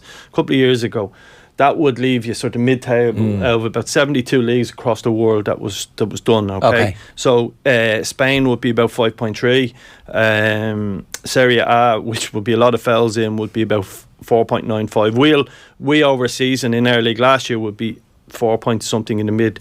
But the problem is, you go back to what we compare ourselves to. Scotland would be about 4.0. League 1 and 2 would be 3 point something of a yellow card, right? So statistically, slightly more permissive. But I think our referees, and I'm not speaking for them, they have to speak for themselves. I think our referees are more European.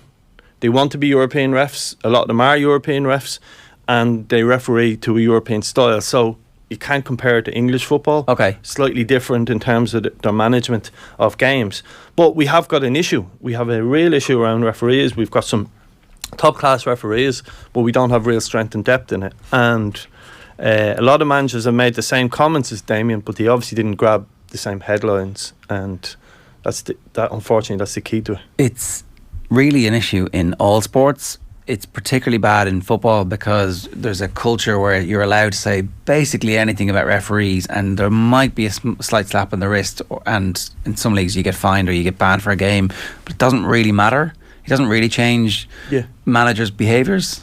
Yeah, and I've complained about referees. I've done it in press, and but I'd like to think, and do you regret that now, looking back? But I regretted it at the time in many ways. I remember a key decision went against me when we played Shamrock Rovers. I ultimately think that cost Dundalk, when I went back, European football. Should have been sending off in a red card.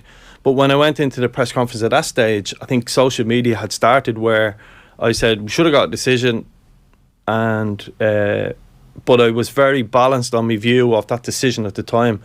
And when the press conference ended, I actually said there was 4 or 5 of the normal press guys, that decision is terrible, but I can't go overboard now. I think the ref is going to get piled on tomorrow when you see it back. So you have to be conscious of that a little bit. But at the same time, then, and I'm going to use there's an example, a great example where Tim Clancy was sent off against Rovers 2 weeks ago, and it was his team. Tim was under. And I'm be careful of my language here, but Tim was under a little bit of pressure. Pats had a couple of bad results. Fans weren't happy the week before. They were 2-1 down to Rovers, and they scored a late goal in the 88th odd minute. A handball happens right in front of his bench. Sean Hoare controls. It looks like it hit his hand. I felt it didn't. Actually, the guy next to me felt it did. Right. So there's the difficulty of referees. Sean Hoare clips into the box and chants a wonderful save by the goal. Tim goes mental with the fourth official. Because it's a huge moment for him in his career as a manager, for Pats as a club. It's life or death. It feels like in the moment. It feels like it, and the emotion and I've been there. I've been in that difficult situation. He walks away and he kicks a water bottle, and we're talking about the 92nd minute of a game. That's brilliant. That game was stopped. Referee comes over, gives him a red card. Yeah. Then subsequent corner. Rovers almost score again. Sean Hoare has a half volley that hits the keeper, an amazing save. Like, Tim's fighting for his club, his team, his everything.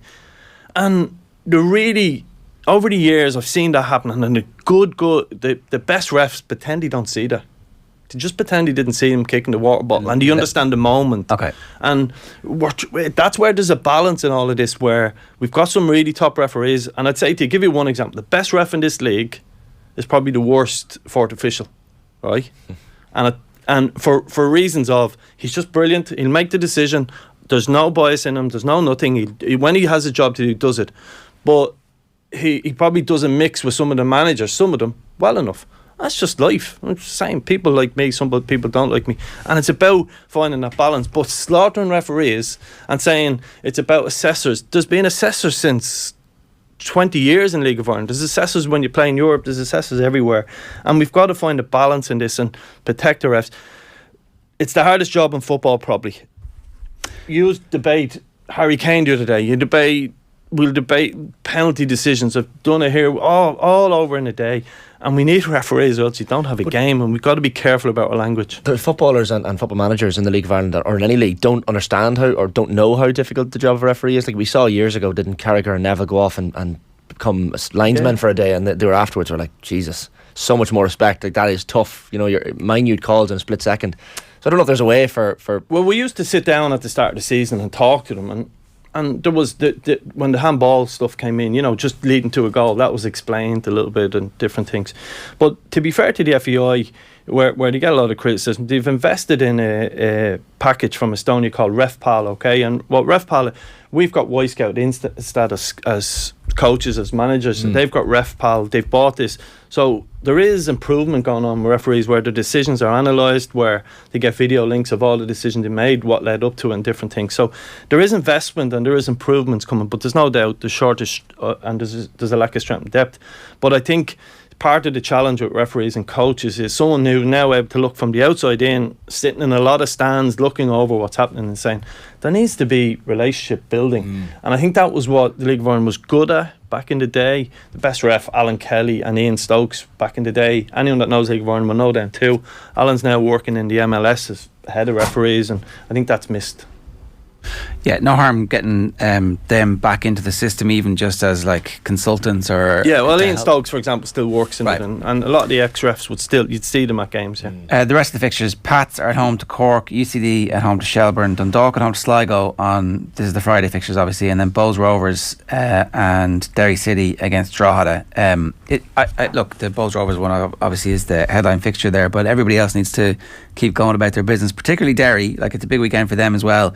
You would expect them to beat Drogheda at home, and then if they were to go and win against Bowes on Monday night, equally they were the ones who at the end of it have 6 points. You're like, yeah, that's it. That's exactly what we expected. I think Derry need to catch fire a little bit at the moment. I think they were just okay against Shelbourne the other day. Ryan Graydon is in excellent form. It just needs to catch fire, because while Rovers have been dropping points, you just need to keep building a lead. So a big game for them this weekend. Cork, UCD look like they're going to be cut adrift, so that battle for second place is sort of really important. Cork, Rory Keaton is playing really well for them, so they need to keep building, and I think the next transfer window will be important for Cork. But it's continuing to grow. I was at Talcott Park the other night. It wasn't a great game of football, but it was there's something about it, something special. Like, listen, and then I watched Sligo and Bowes on Saturday night, and I'll never get them 2 hours of my life back. So that's football. It happens. We have to live and breathe it. But it is what it is. But again, brilliant night for Bowes on Saturday night. And what a big weekend for them. They're going to be tested now that they haven't been tested before, I feel. And we can confirm that Evan Ferguson's a Man United fan.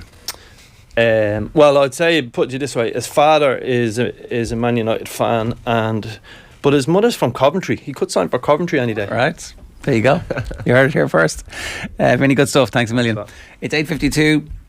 Right. Up next, John Duggan's Virtual Insanity Masters special. First, here's Paul McGinley chatting with Joe last night about Rory McIlroy.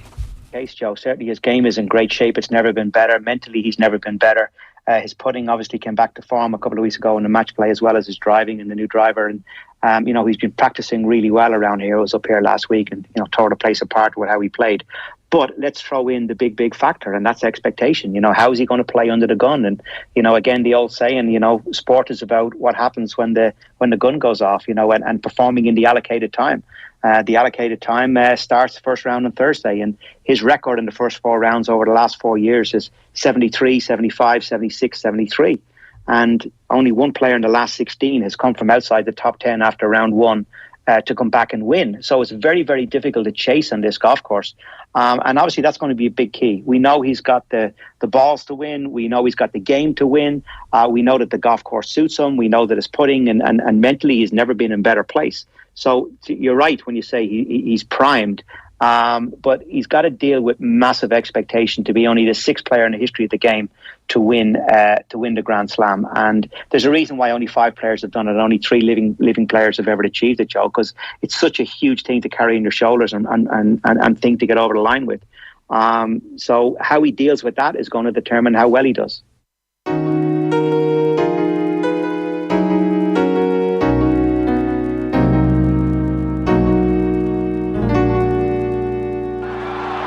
You have entered Power Drive.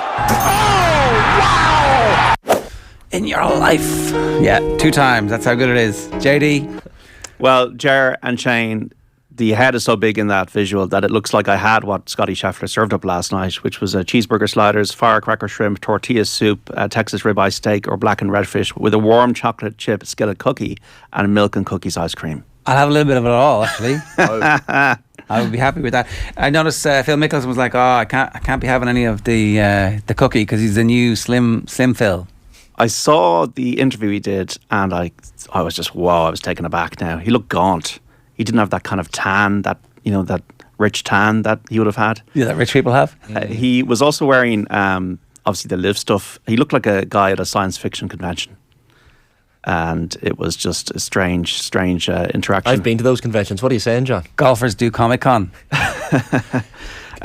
Well, 41st out of 48 in Orlando last week. And I just don't feel the love is there for him as much as it was. And I feel that's affecting him. Before we get on to the golfers, you've won the Masters, right? And then the next year, the moment of pressure comes. What's on your menu? Tortilla soup you said he had. Is this for us, for me? For you, yeah. What would you do? I would would have to be very Irish themed. So the drinks, first of all, you'd have to have a keg of Guinness there. You'd have to have maybe Tipperary or Ballygowan water. You'd have to have some kind of good Irish whiskey. So you got to get your drinks. So, that's all the drinks sorted on the left hand side. On the right hand side, then you'd have to have something like caramelized scallops, something like Irish fish kind of starter, or prawns or something like that, or salmon or something like that. Then for main, you'd have to be something like Irish beef, maybe peppercorn, cream brandy sauce, maybe roast potatoes, something like that. Maybe some green beans. I'm partial to a chocolate fondant with vanilla ice cream for dessert. I'm sure there's lots of people who'd want like box tea and all these kind of Irish and bacon Coddle. cabbage. I thought you were going to say coddle. Batter sausages or tato or something like that. I don't know, but I think I'd be going for something quite traditional and Irish. Yourselves? Just a big carvery. Tato sandwiches as dessert is a good idea. Yeah. Or a big glass of milk with your carvery. Ice cream with a wafer. Sauce. Yeah. I just think you keep it simple, don't you? It has to be Irish if you're from this country. You have to have some kind of Irish theme to it, I think. I agree. The Guinness is essential. That's not even up for question. But you'd be fascinated if Rory or Shane did win this week, or Seamus Power. What would they would be serving? Like obviously Seamus Power's from Waterford, so would we be Blas next year? It's a lovely way of asking the question though, because usually people are asked their death row meal, but it's a less morbid way of thinking about it. Your Masters meal is a bit nicer, Yeah, it's probably actually but right. It's one worth thinking about. Yeah. Anyway, I know that we'll get some suggestions in the comments on YouTube. A slight tangent. Right. Okay, you want the winners. So Rory, before we get to kind of talk about the tournament in itself, Rory McIlroy is my headline pick. I think I picked him the last few years, so why would I go against him now? What really encouraged me was I watched the whole press conference yesterday, and I've never seen Rory as relaxed, and he looked on top of himself yesterday. He's gone to the Masters before talking absolute nonsense about juggling and all these books he's been reading. He just looked very, very relaxed. I think he's got 2 people in his corner now that are helping him. Bob Rotella, the mind guru who helped Padraig Harrington win a major, and Brad Faxon, the putting machine. He's happy with his driver now. He has if you're looking at the top 10 and 7 of the last 9 starts at Augusta National, second last year, should have won it possibly in 2011. He's playing well, reached the semis of the World Match Play. I think everything is aligning. Won both tours last year, and at 15-2 win only with one bookmaker, you can get an enhanced win only. He's going to take 20 of my virtual cash. So he's the headline pick, Rory McIlroy, this week. The other ones I like, Xander Schauffele from the United States is somebody I like for 25-1 for 80 to. He's the Olympic champion, 4 top 15 finishes this year, won 3 times last season, top 7 finishes in 5 of 6 US Open starts. And at the Masters, he was second behind Tiger in 2019, and he was third behind Hideki Matsuyama only a couple of years ago. You've got a strong all-round game, he's got a strong temperament, and you need to be good on your approach shots at Augusta. You need to land the ball in the right spots in the greens, and he's 9th in strokes gained approach this season and 20th in putting. Very strong all-round player, Xander Schauffele. Patrick Cantlay, I'll always put up as everybody's going to slag me off about it, but 4th ranked player in the world. 7 each way at 18-1, the Fairy Tale of New York price. So Patrick Cantlay hasn't got the best Masters record, but nearly won it the year Woods won it in 19. He closed at 64-68, so he can shoot good rounds around the course. Once again, very good at finding the right spots around the course. Second in strokes gained off the tee this season, 5th in greens and regulation, playing very well, 4 top 10 finishes in 8 starts. So from an each way perspective, I think Patrick Cantlay could be right there for his first major. And the outsider then I picked is Justin Rose at 55-1 for 5 each way on Justin. 42 years of age now, former US Open champion, Olympic champion, won at Pebble Beach in bad conditions earlier this year. It's going to be rainy, windy this week at Augusta. Has the patience and the experience, has got a good caddy on his side at the moment. I think Justin Rose has been second twice at the Masters, could finally break through. Sometimes it's not bad to go with a veteran. So in descending order, Justin Rose, Patrick Cantlay, Xander Schauffele. With the headline pick this week, I'm going to go for the unsexy pick, but I'm going to go for a man. I think it's finally his time, Rory McIlroy, and I actually think the soft conditions this week will really help him, because I think Phil Mickelson said yesterday the course is going to play long and it's going to be really more towards the people who can really drive the ball quite a long way, and I think a softened course is where Rory won the US Open at Congressional. I think he's primed to do it this week. He's made the equipment changes, Rory, too, hasn't he? Like, he's older style putter, I've heard people saying, the shorter driver shaft, like all those sound like little things, I guess, to non-golf fans, but they are fairly significant. But he changed his driver, and he's at the press conference yesterday said he's very happy now with the way he's hitting the ball. He's just making tweaks. I think that, look, I think the big thing for Rory McIlroy from a challenging perspective will be what's between his ears. But I just do get a sense of more serenity with him than over the last 12 months than I would have had. He faced down Patrick Reed in Dubai. I think that was important. Yeah. And won those 2 big events, 2 big tours last year. That's a very rare thing to do, you know. I think the Patrick Reed thing was very significant given what happened around Augusta when, you know, he just needed to see off Patrick Reed and he couldn't do it. Yeah, and also getting a subpoena or whatever he was on Christmas Eve from, was it Reed's lawyer? So there was a degree of you have to finish this off. So I do think, that was important. Hasn't had that many starts this year either, Rory. I think he's coming in quite fresh too. Whereas I think with Scheffler and Rahm, Scheffler's had the whole... he's had to be the host yesterday, and he've all this ceremonial stuff to do during the week, and Rahm has gone off the boil after winning 3 times earlier this year. Would you consider Patrick Reed the number 1 prospect of the live players? Like, he was 4th in Orlando, he, as you say, like, ran Rory quite close to the Dubai Desert Classic as well, so coming into a little bit of form, and he loves being the bad guy, the villain as well. But he gets motivation out of trying to prove everybody wrong. The only thing about Patrick Reed is it's very hard to just judge how these live guys are going to translate to Augusta. I think Dustin Johnson will do well because he doesn't give a toss. Patrick Reed didn't post a top 30 in any of the majors last year. 3 top 10s, you say, 9 Masters starts, second behind Rory, but he slipped to 17th in the world ranking. That's probably because he doesn't get any points anymore. Nobody be fueled more by the chip in the shoulder than Patrick Reed. I just don't know how much rust. But remember, these guys are they're not playing elite courses anymore, and they're also only playing 54 holes. And they're all in these teams that nobody knows any idea of. I was even on the website yesterday. I was trying to work out what they were doing, and the website is just so basic. The amount of money that's been put into this thing, and there just doesn't seem to be a back end on it. And there doesn't seem kind of a back end infrastructure in this whole thing at all, this live thing. I watched Cameron Smith's press conference, and all I saw was one big word that it's almost like he was just the computer. The signals through my computer screen was saying regret. Really? Regret. Really? Regret. Wow, okay, why? I felt it in his body language. Maybe I'm wrong, but did you watch the players? Well, I watched a few holes. Then I was fishing with my mates. It's true to say the field aren't as strong at live. I've got a couple of changes of clothes in case I'm told not to wear the live gear by the Masters people. My game is not where it could be. I just got a sense of, is there a buyer's remorse here? Yeah. Dustin Johnson doesn't care. It's golf, man. Don't care. Nothing's changed. But I think with Phil Mickelson and with Cameron Smith, I got a sense of buyer's regret. Right. And from Mickelson, does it come across in just like body language, his demeanour, physical change? He's half the man he used to be. Yeah, and it's also looking around, just kind of just a sheepishness. I kind of found. Whereas Phil was always about the crowds. Now it might be different. Look, Phil might shoot a good round, and the crowds are back. Yeah, and he's like doing the clapping. But all this like Greg Norman stuff, this is just really, really kind of vulgar about this kind of Ryder Cup style where all the lads will be around the green to jump. And then they ask Cameron Smith that and he goes, what? Nobody told me about it. So there's a frat boy vulgarity that I don't think Cameron Smith fits into. I don't even think Mickelson fits into it. But it's just like they're wearing these silly logos that nobody knows what the hell they are. And I just feel it's look, they're all going to be on their best behaviour, because in Augusta, if you do anything, as we all know, if you even run at Augusta as a patron, as you have to be called as a fan, you get in trouble. I did not realise that. You can't run. You can't run. I knew the whole phone Well, you'd be thing, told, cell phones, running. My sister went there last year, and she was only allowed, like, they take your photo in front of the clubhouse, but you obviously can't bring your phone around. It's their world, it's their rules. Even the pairings, none of the live guys are in any of the marquee pairings.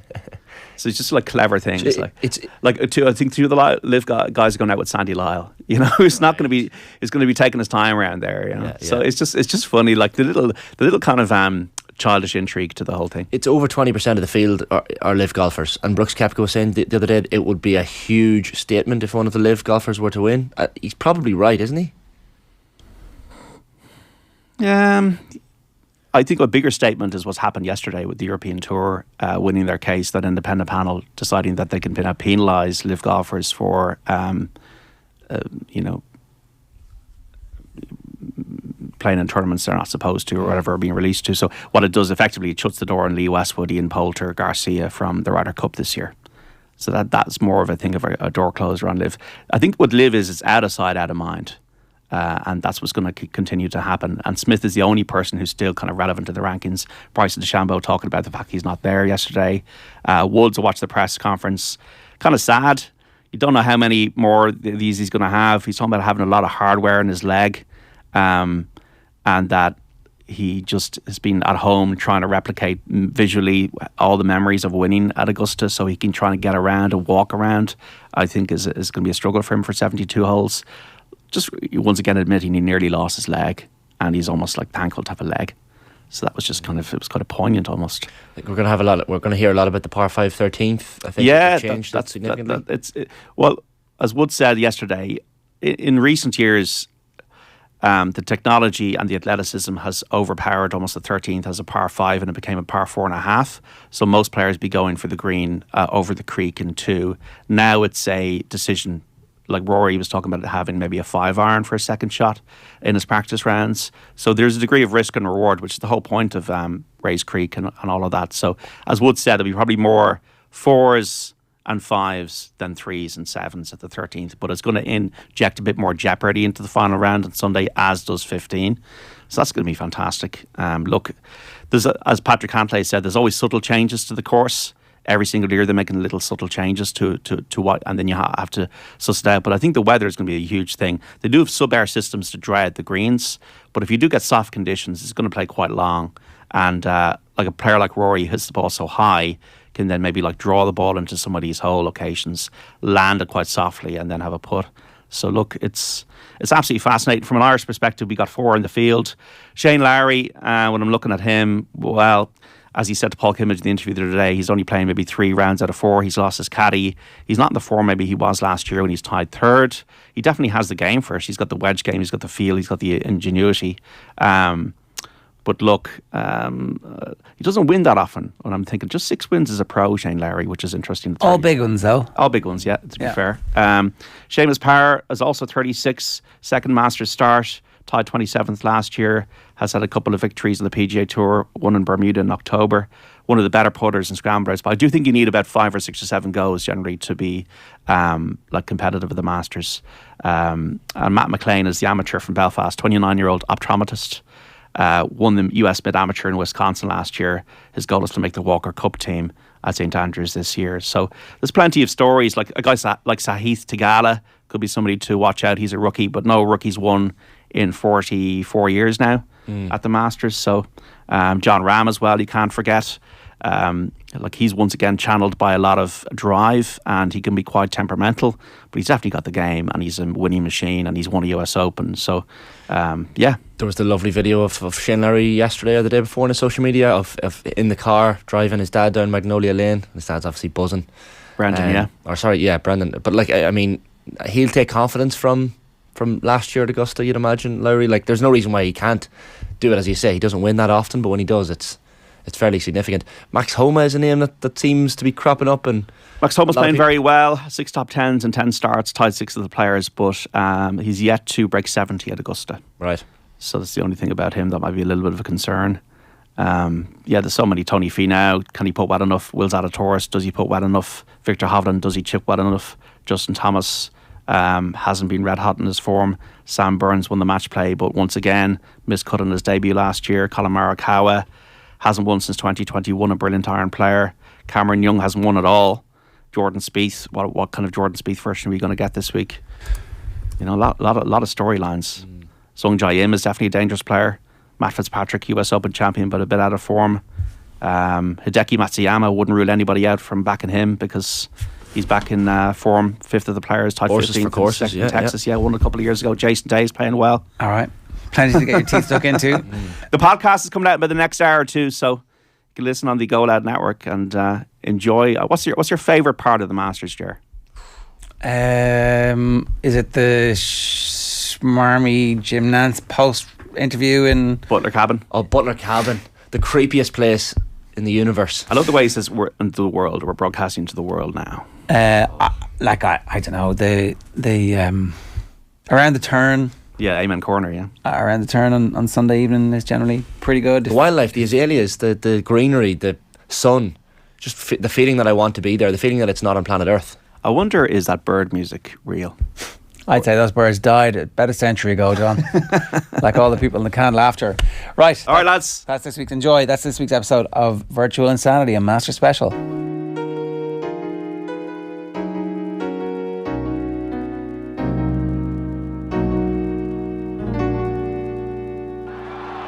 You have entered Power Drive.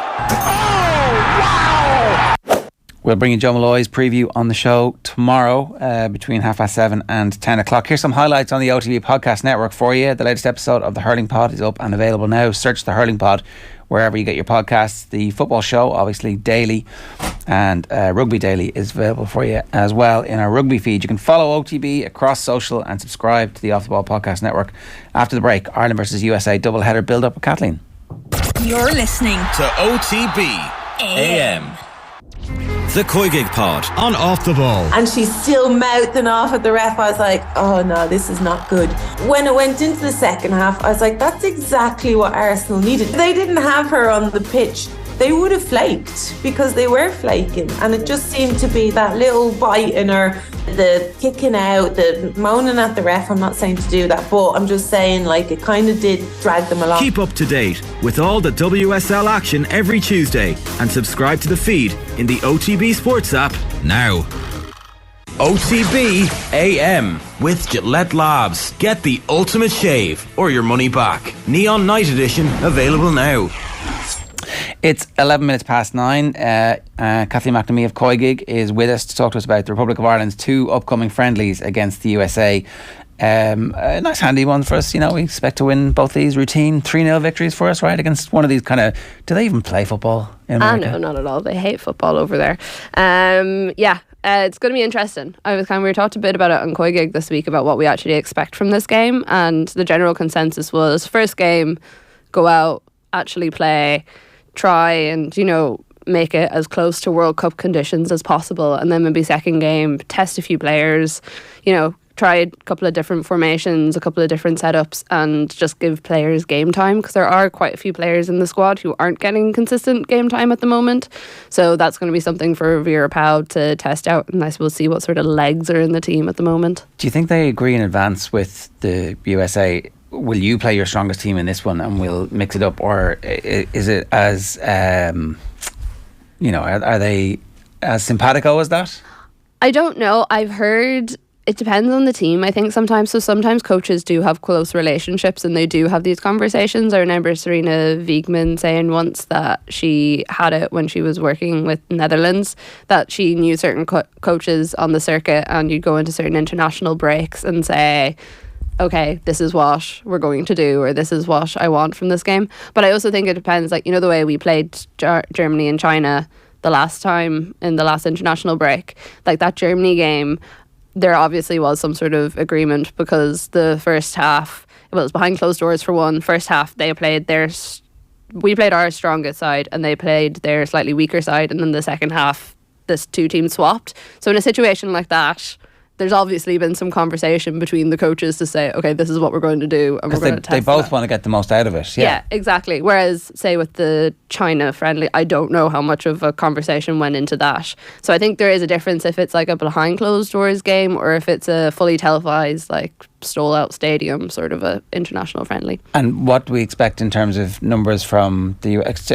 Just in case anybody was unaware, we're being completely facetious. These are incredibly difficult friendlies against one of the greatest teams in the world, an absolute powerhouse, and generally massive support for the USA whenever they play at home. Yeah, so I think they're looking at probably like 20,000-30,000 for the two games, hopefully. That's the capacity of the stadiums anyways, and from what I've seen, the ticket sales are going quite well. I'd say the Saturday game is much more likely to get a bigger crowd, 'cause not only is it Denise O'Sullivan's 100th cap, and she's a massive figure over in the US for her time in the NWSL. Julie Ertz, who's one of the US's big players, she is also having a big cap anniversary. I think she might be 100 as well. She's just been brought into the squad after quite a bit of time away, and it's also Saturday afternoon. I think it's 2:30 US time, so it's much more favourable compared to 7:30 on a Tuesday evening. But yeah, I think it should be a big crowd. There's some talk that Adeleke might turn up because she's in University of Texas, and also the AFLW All-Stars are going to the game on Saturday as well. Amber Barrett was doing pressers last night, and she was asked about whether someone said, there's fair few Donegal girls on the team, and she was joking that she'd asked Vera would she be allowed to line up with the All-Stars, but she hadn't got an answer yet.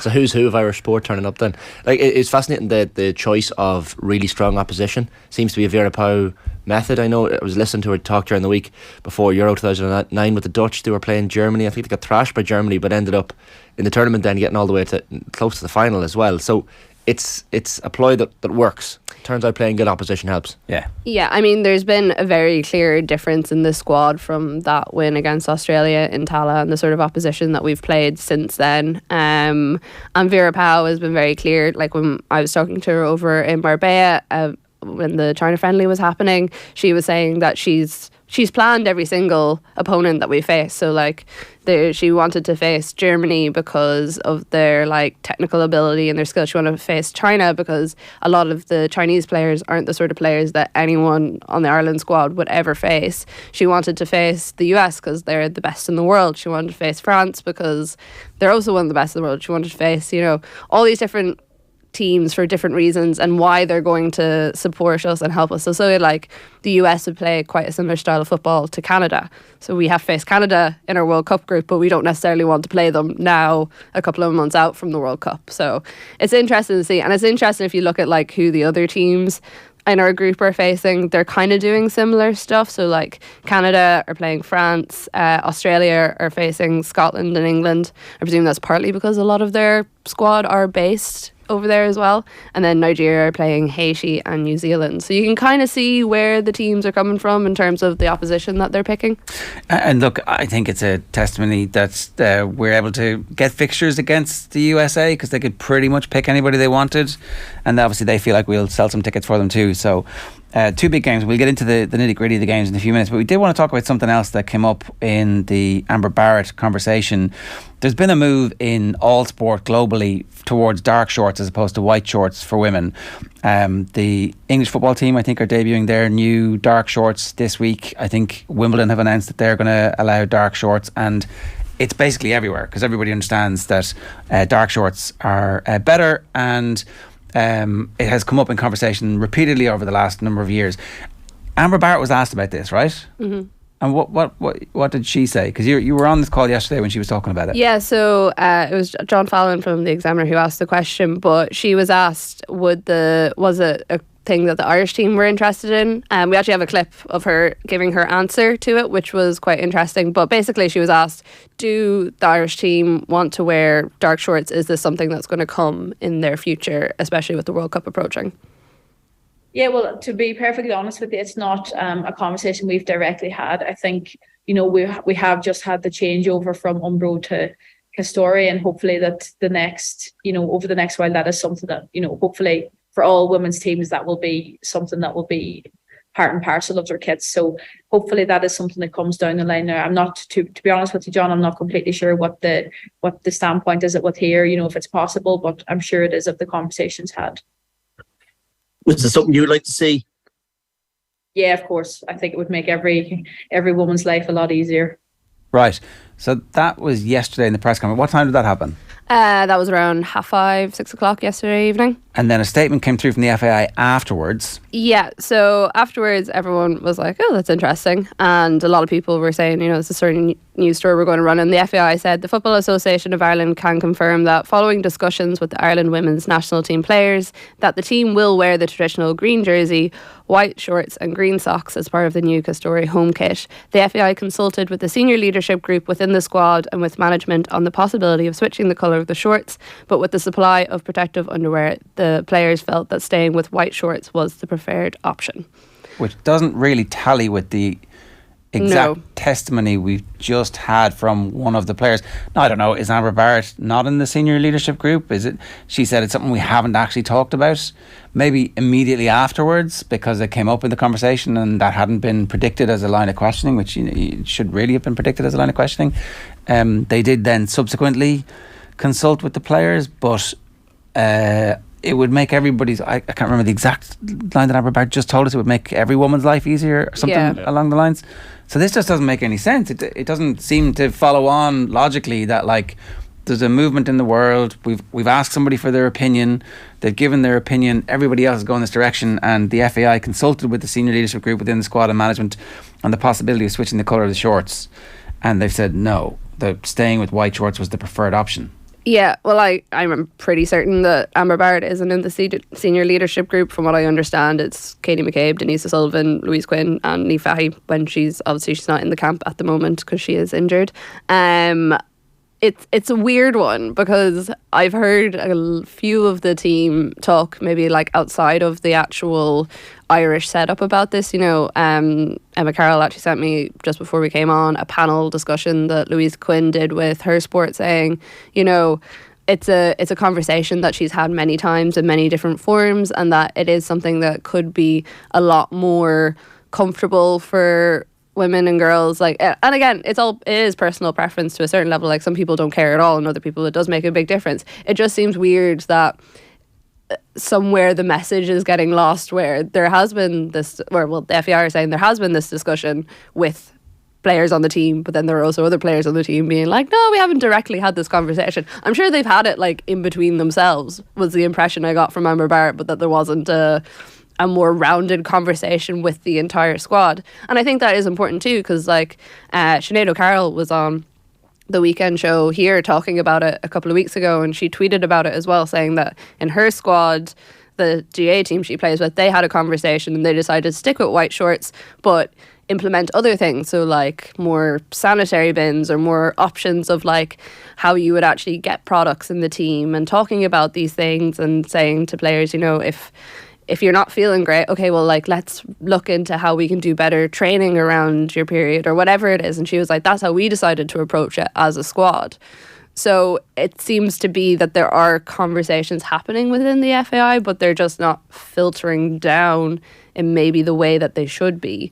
Or like in the absence of the players coming out and saying, no, we fully agree with the white shorts, right? Because this is a statement from the press office. In the absence of that, speculation will be that there's a dispute between Castore and the FAI, or that they're not going to have enough kit ready in time for it, or what comes out then is like speculation, as opposed to, particularly because we just had testimony from one of the players saying it would be better if we didn't have the white shorts, and then immediately afterwards there's a statement from the FAI saying we're going to have the white shorts. It definitely probably raised more questions than, it's the sort of thing where even I think if the statement hadn't have come out last night and then they had actually taken the time to talk to the squad, and then they were like, this came up and we've had a conversation and this is how we feel, it was just so, I looked it up there just to double check, it was about an hour and a half after the press conference ended that the statement came through, and there was other pressers on afterwards too, so probably only realistically an hour or so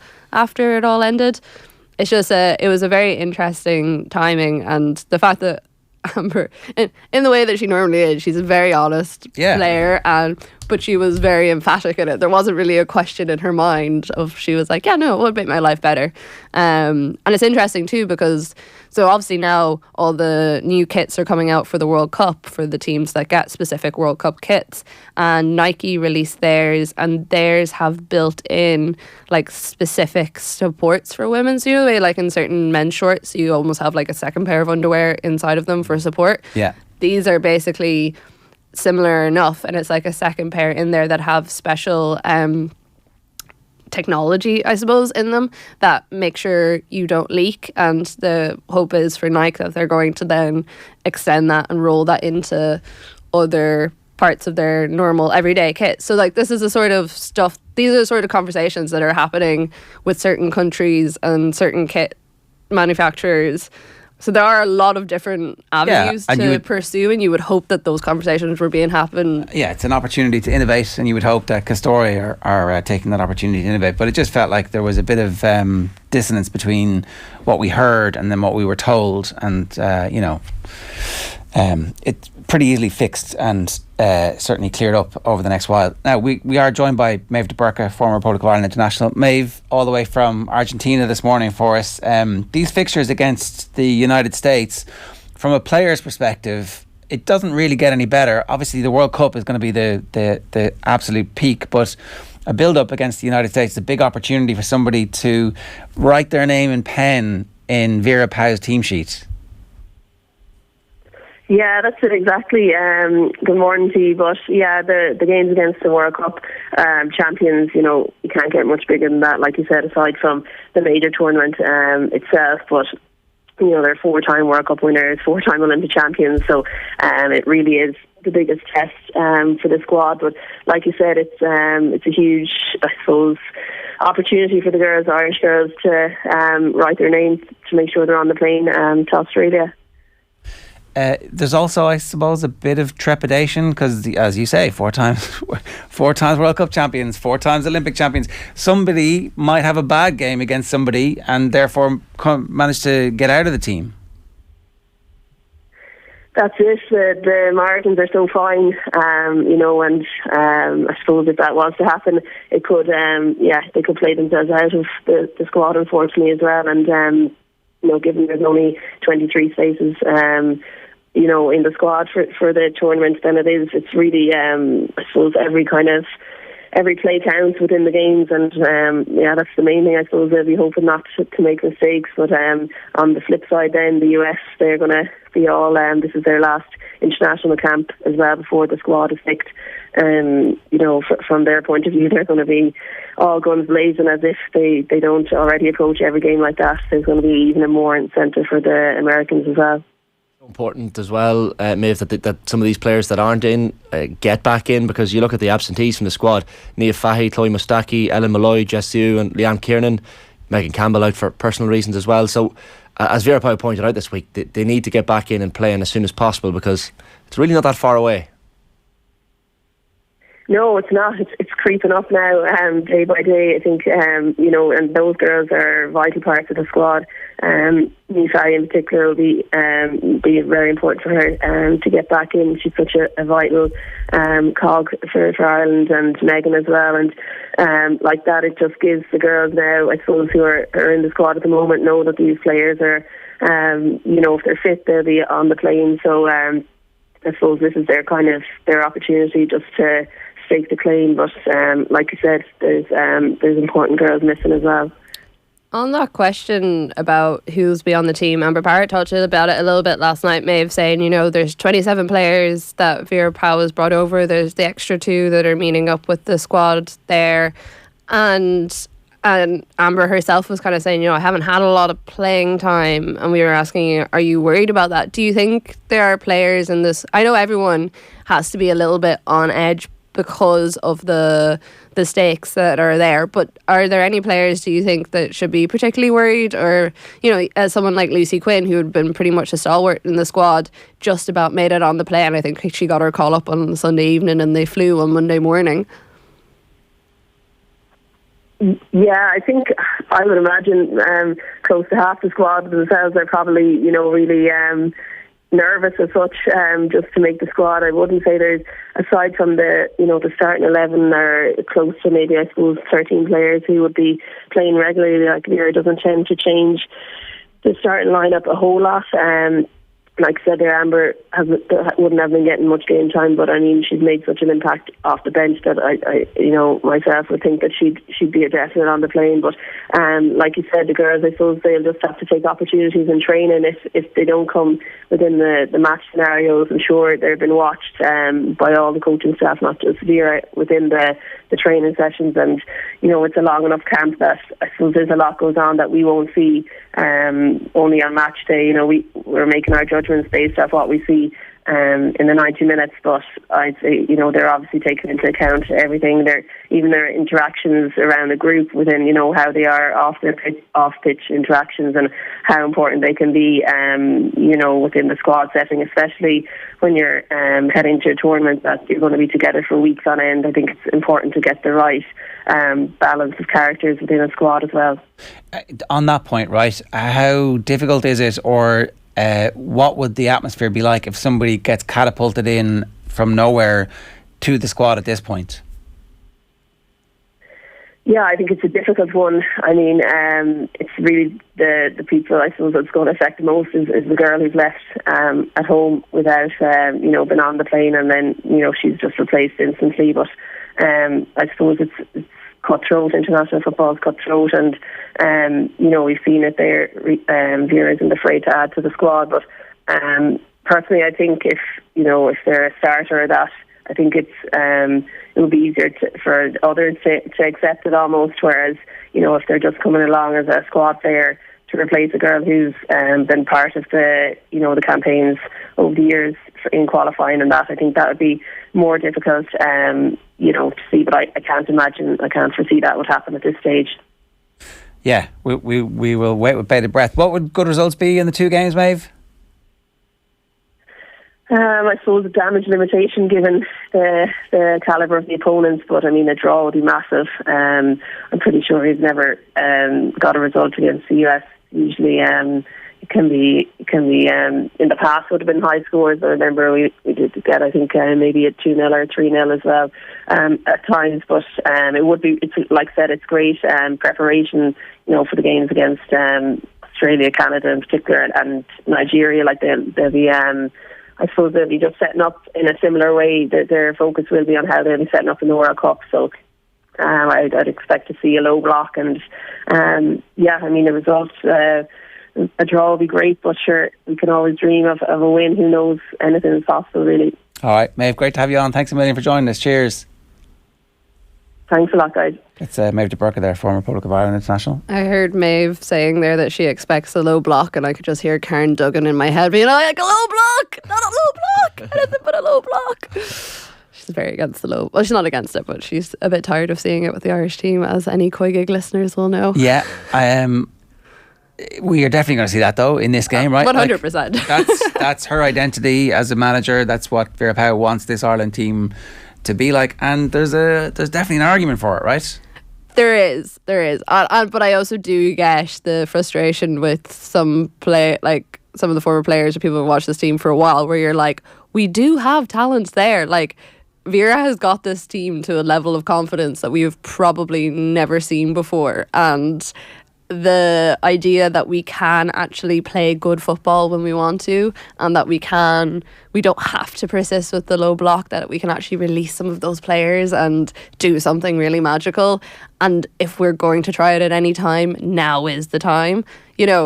When we have all these warm-up games, this is the time to try these things. Doesn't work. That's why you have 2 games in an international window. That's why you have behind closed doors games. There are opportunities to try these things, and I suppose it would just be nice to see a little bit of creativity from the squad. Only you see names like Alex Morgan and Lindsay Horan being thrown around for obvious reasons, but like the reality is, you forget that some of these Irish players, quite a few of them are used to playing against players of that calibre in the WSL.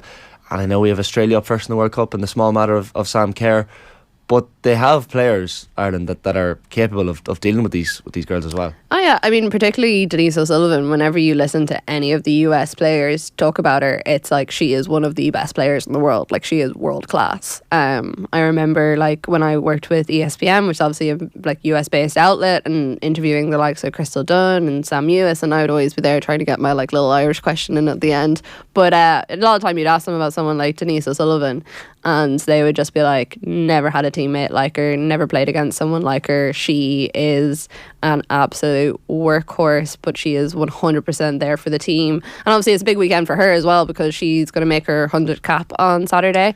Rumour has it she's also going to captain the team, take over the armband from Katie McCabe for the event, which I don't think anyone would take as a massive surprise either way. But Amber Barrett was saying last night that playing with Denise O'Sullivan is the sort of thing you tell your grandkids about. You know, it's a privilege and an honour, and something that she's very glad she had the opportunity to do.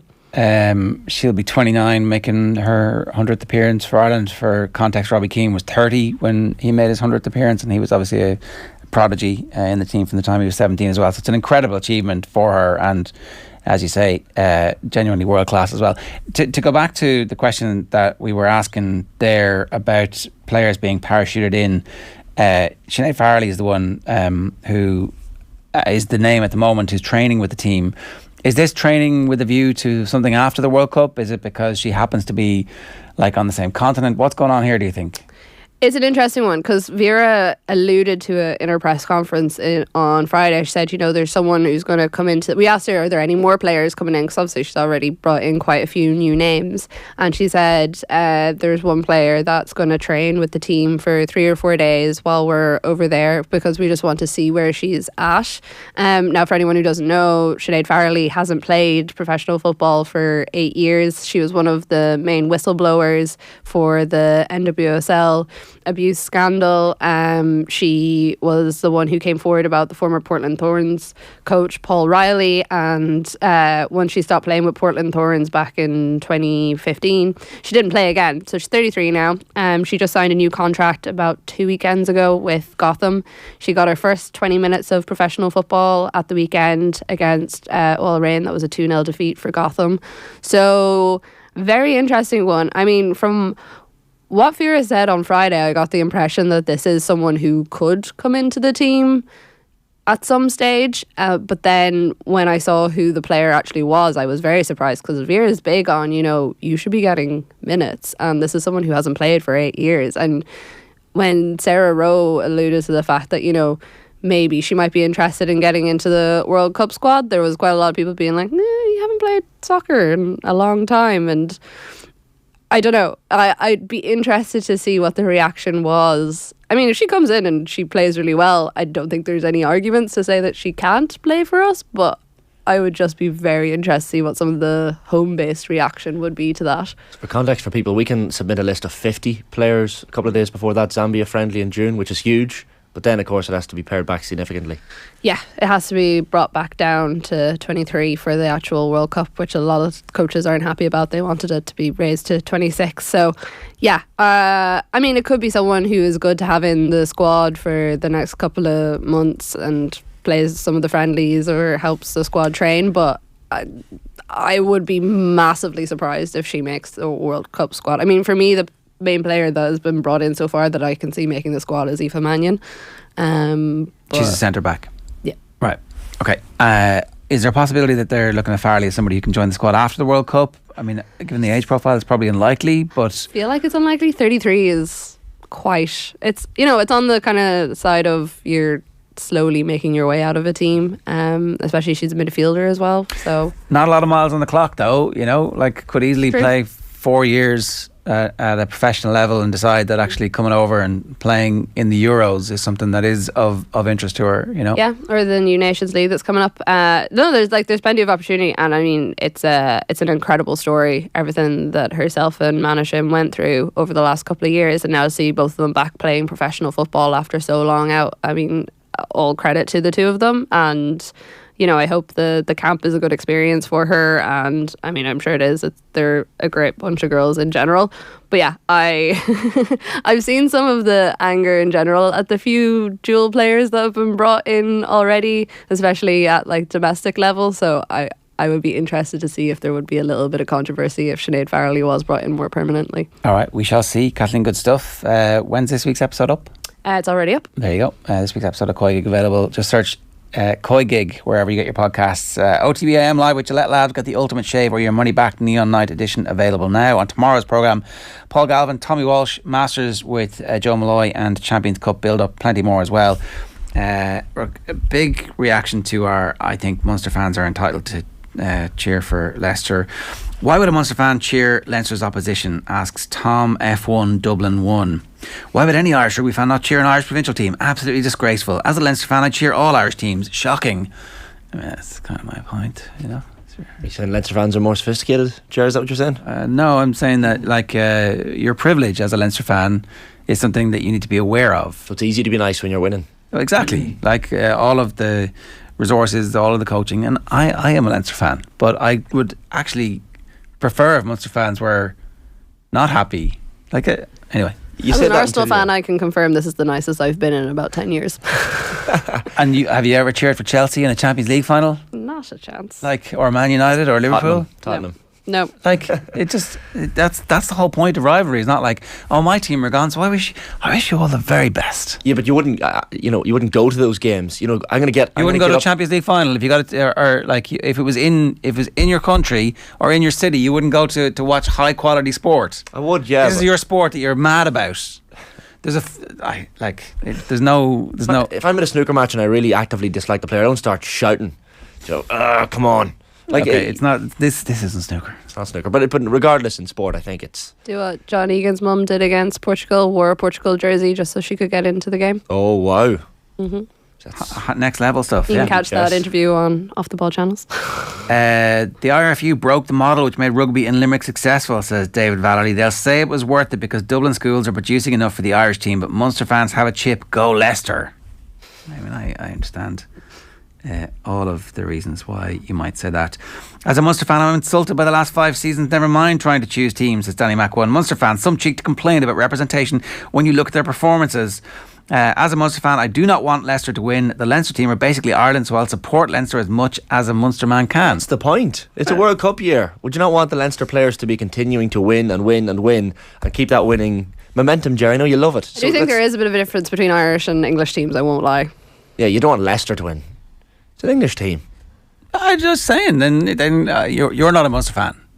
I'm not a Munster. Well, I'm not a Munster fan. I'm from Monaghan. Exactly. So Yeah, but I'm not from Leinster either. I'm not supporting Leicester this weekend. No, but I want Leinster to win. It's kind of an irrelevance to you in a way. Why? Because it's not your first sport. No, if rugby is your first sport and your nearest rival is crushing you with grinding, automatic, mechanical relentlessness, and you're going to sit there and watch them parade the trophy, it looks like, in their home stadium with a team that's going to last forever. Munster fans are weeping somewhere. I feel sorry for Munster and all this. Right. Siege mentality. The rest of the show is Dan McDonnell on the Football Show. Have a wicked Wednesday. Football Show coming at you. Dan McDonnell here in studio. Hello. Evening, Joe. We have a Premier League feast before us, Dan. 48 minutes on the clock. Second half's just started. Chelsea against Liverpool is 0-0. Interesting Liverpool team in particular. We'll come to that in just a moment. Meanwhile, the other 3 games kicked off at 7:45. We're just past the hour mark. We have Bournemouth 0, Evan Ferguson's Brighton 1 with an Evan Ferguson goal. We have Leeds 2-1 up against Nottingham Forest. Very much relegation 6-pointer there. So Leeds 2, Nottingham Forest 1 is where we are. And Leicester minus Brendan Rodgers 1. Aston Villa going very well at the moment. 1. Evan Ferguson's goal. What would we say? Sweet. Quality. Sweet. Yes. Flick, I suppose you'd call it. I saw someone referring to it as a heel flick. I think it was one of the American sites. It's just instinctive. I think that's what I like about it. I mean, I tweeted it out. Like, it's very similar to a goal he scored. His last goal for Bows. It's like, think about it now. Like, it's the winter 2020, closed doors, the darkness of the Belfield Bowl. But I remember in fairness to the FAI, they put the under-17 final on YouTube.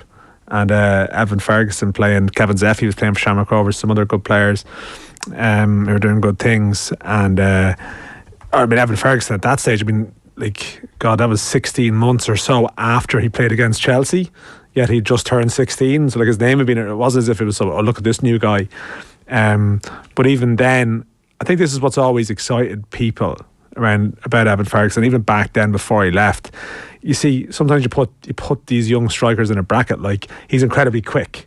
You have this player who's incredibly quick, or in the case of a big lad, he's incredibly strong. And Evan Ferguson, I suppose, is the big lad, but he was the big lad, yes, with great physical attributes, but also this ability to do the right thing and also to be very skillful. And just the confidence to try that and execute that and know that it's the right thing to do. He's not even 19 till October. No, in that context, it's very promising. I'm not ignoring you, by the way. I'm just watching it on loop here on my laptop. So it's a move down the left-hand side for Brighton. Bournemouth have lots of players in the box as Chelsea score. Looks like Kai Havertz. We'll watch the replay in a moment.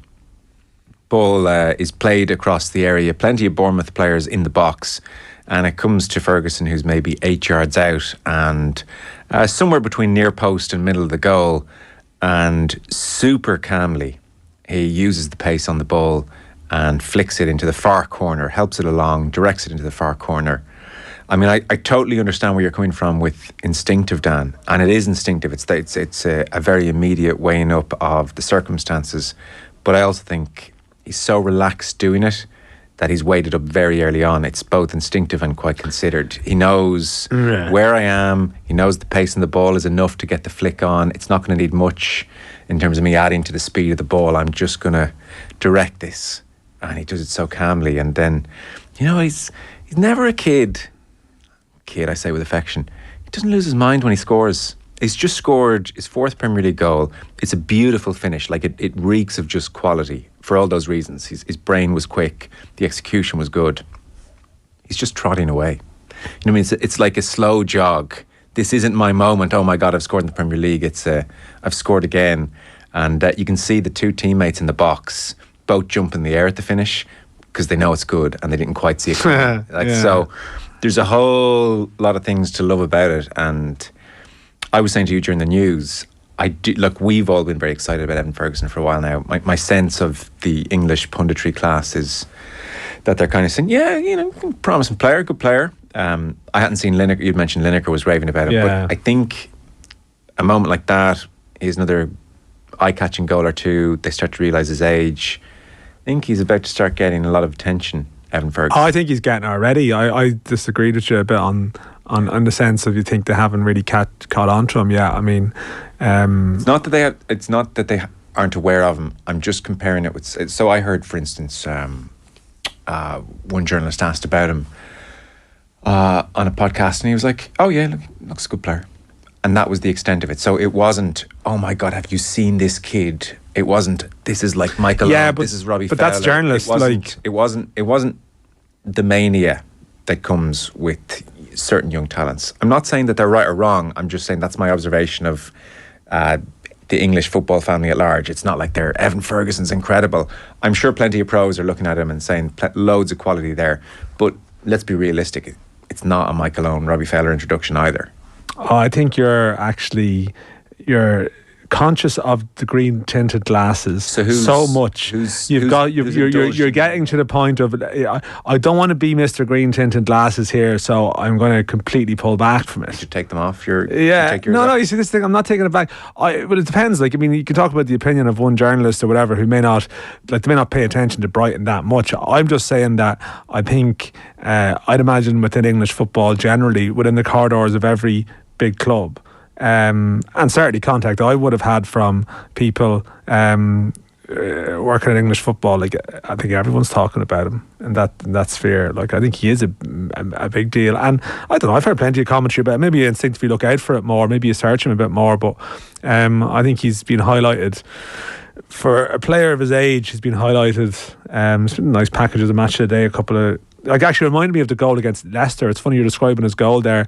Remember the header against Leicester, which again he cushioned it into the corner out of the reach of the goalkeeper, and there's almost a comparison there in a way that with a flick and with a header he's finding the spot. But no, I think I just think in the sense of some of the coverage around the Ireland-France game and some of the stuff in the UK that I would have encountered, it was suddenly Evan Ferguson centred. Okay, so, I missed it a touch. Yeah, no, I think anyone in particular?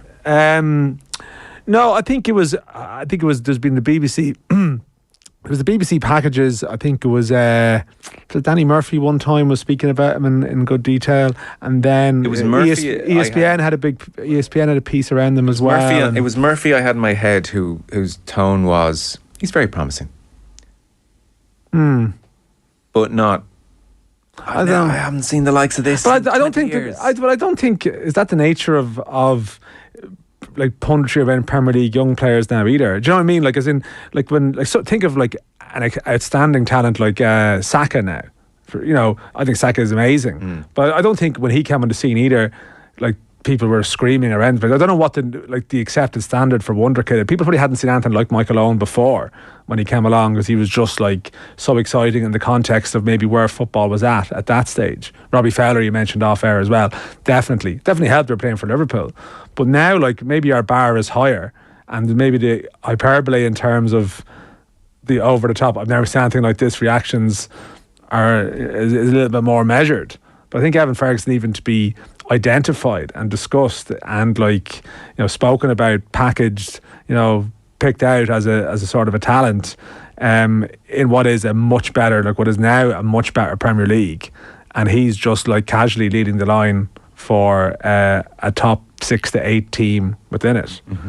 It's exceptionally good. I feel like maybe you're hoping that there'd be more like cliffs of people completely losing their minds around it to sort of illustrate it. Like there has been a lot of stuff about him, a lot of pieces around him in England. I mean, some of them were ludicrous because they're obviously suggesting he might in some way play for England, and like maybe that in itself highlights the mindset that maybe, and then maybe is more backing up your point in a way. Like if it was a young English player doing that at 18, would there be a little bit more euphoria? But then England have so many exciting young players that maybe Phil Foden and maybe just the bar is higher for the wonder kid. But I don't know, I think he's turning a lot of heads. And I mean, there has been the classic the transfer speculation. I don't really know where it stands. I think he's been linked with all of the big clubs already, but there's definitely substance to the interest from what I can gather, there's people watching him in the France game, etc. Yeah, well, look, a goal like this, again, for all the reasons we mentioned, just will copper fascinating people's minds who maybe haven't seen much of him. So the Kai Havertz goal has been disallowed because he tried to lift it over the goalkeeper. It came off Alisson and hit off Havertz's hand and went into the net. So 57 minutes on the clock, and it's still 0-0 at Stamford Bridge. I mentioned the Liverpool team was eye-catching. Van Dijk is ill, but Robertson on the bench, or certainly not playing. I don't know, is he on the bench? He is on the bench. Trent Alexander-Arnold on the bench as well, and Mo Salah on the bench. So not every day of the week that happens, not least for a game against Chelsea. It's Núñez, Firmino and Jota leading the line. The midfield is Henderson, Fabinho and Curtis Jones, and it's Gomez and Tsimikas at fullback with Matip and Kanade in the centre of defence. So who knows if that's Jurgen Klopp, lads, we're going through a tough time, I'm taking you out of the firing line, have a rest. We have Arsenal, Anfield on Sunday. The league is beyond us, Champions League is beyond us. Let's just pause, take a breath. Or Dan, if it's punishment, if it's a punishment substitution, or not even a punishment substitution, punishment dropping. You watched Liverpool City on Saturday. City were exceptionally good. Liverpool obviously less so, to say the least. What's your read on what Klopp's done this evening? Yeah, it's funny. I mean, I heard you say, the Champions League is gone, and I was just double checking the points there, and it's like, I felt like, maybe it's just a Newcastle win at the weekend and that sense of suddenly Newcastle jumping to third, and if Manchester United had won that game, it felt like Liverpool were closer to that discussion now, and it still feels like they could be in that discussion, albeit as you mentioned, they play Arsenal at the weekend, and Chelsea away on paper is still, you'd still look at that and go tough fixture, even though Chelsea are all over the place. But yeah, I I think the thing with Liverpool, and we've probably spoken about them a couple of times here, like, you know, are Liverpool back, you know, and they have these like sparks where they look fantastic. I mean, the Salah goal on Saturday, the Grealish intercept at 1-0, like Liverpool playing on the counter and thinking, that amazing stat. I think I might have spoken about it here on Saturday. It flashed up on the screen that, like, I think it's about the last 36 Premier League games they've scored first. They'd won 33 and drawn the other 3, which is a sort of an insight into their attributes as a team that's like brilliant at counter-attacking, get ahead, draw the other team out, and you kill them. And it probably speaks to their quality in recent years that they've never lost a lead.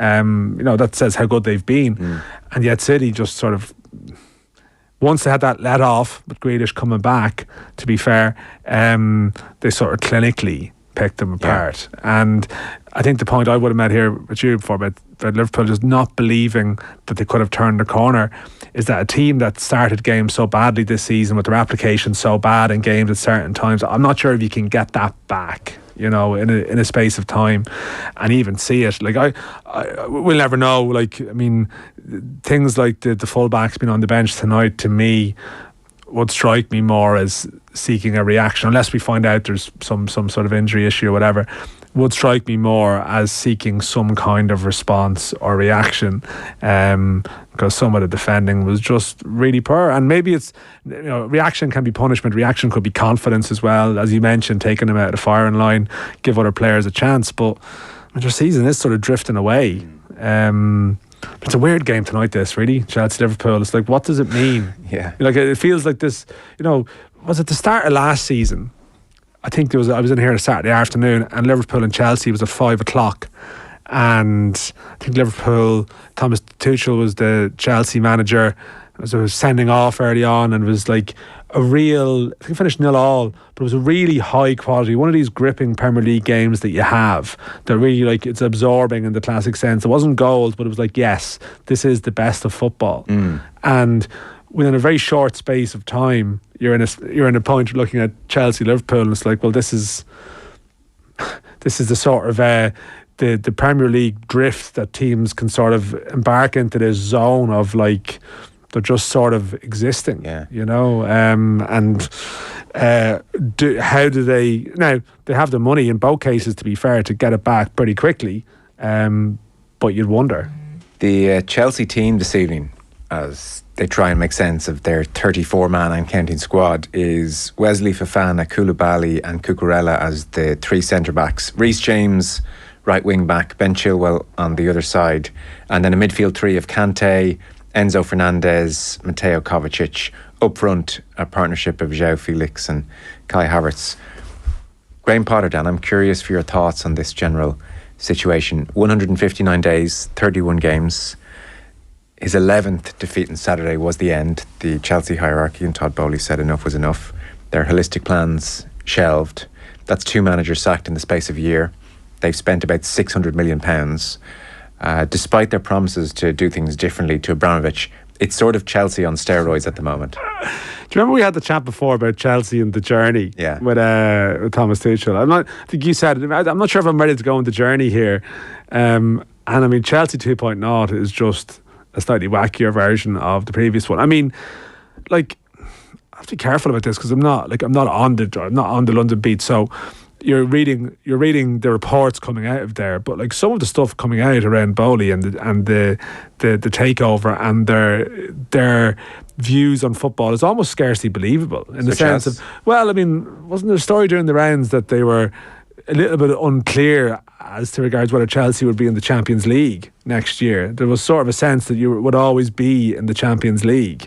As in, regardless of finishing. Yeah, sort of. Now, listen, I'm wary of it, you know. Has Todd Bowley phoned anyone to suggest goalkeepers take corners? I'm thinking, I have covered Americans.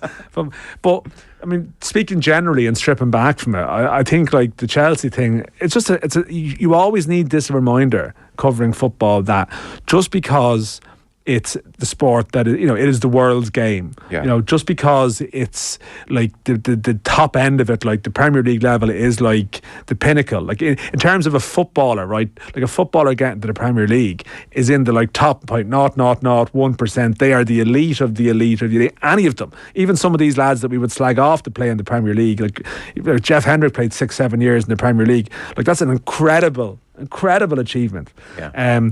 But you don't need that. You don't need to be the elite of the elite of the elite to get into a position of influence in the Premier League in another role.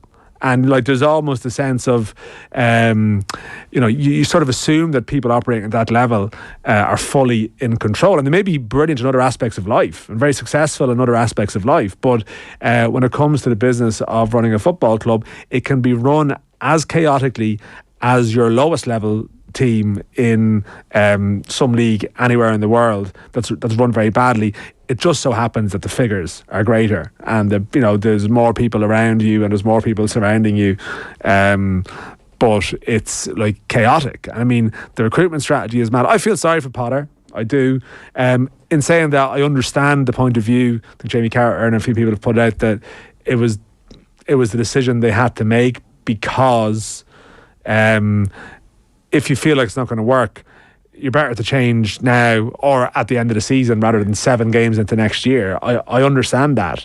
And it's easy to step back now and say, well, he was probably the wrong type of manager for the type of club they are. But what I find striking is that Chelsea were clearly aggressively briefing. They seem to have, again, I have to be careful, I'm not on the beat, but all the Chelsea reporters were very much like, there's patience with Potter, and they were like adamant. So like the club were like projecting an image of, no, we are stable, we are behind our man. There is a purpose to what we are doing here. But in reality, it's just been exposed that I know it's not. What I don't understand is, so they briefed heavily that this is different. This is going to be stable, logical, long term. And then they followed that up by getting a manager who fit that bill. Yeah. And therefore I thought, okay, this is a departure. And then, like I said, they behave like Abramovich on steroids. And so I don't understand how they bridge those two very different points in the spectrum. I mean, you go through the signings under Todd Bowley and it's 2 full screens on Match of the Day to go through all the signings. They put it up. I took pictures the other evening. Oh, yeah. I saw that actually, yeah. 70 million. Cucurella, 55 million. These are all sterling. Raheem Sterling, 50 million. You sort of forget. And it wasn't even done by order of fee. OTB AM with Gillette Labs. Get the ultimate shave or your money back. Neon Night Edition available now. Off the ball. For people to look at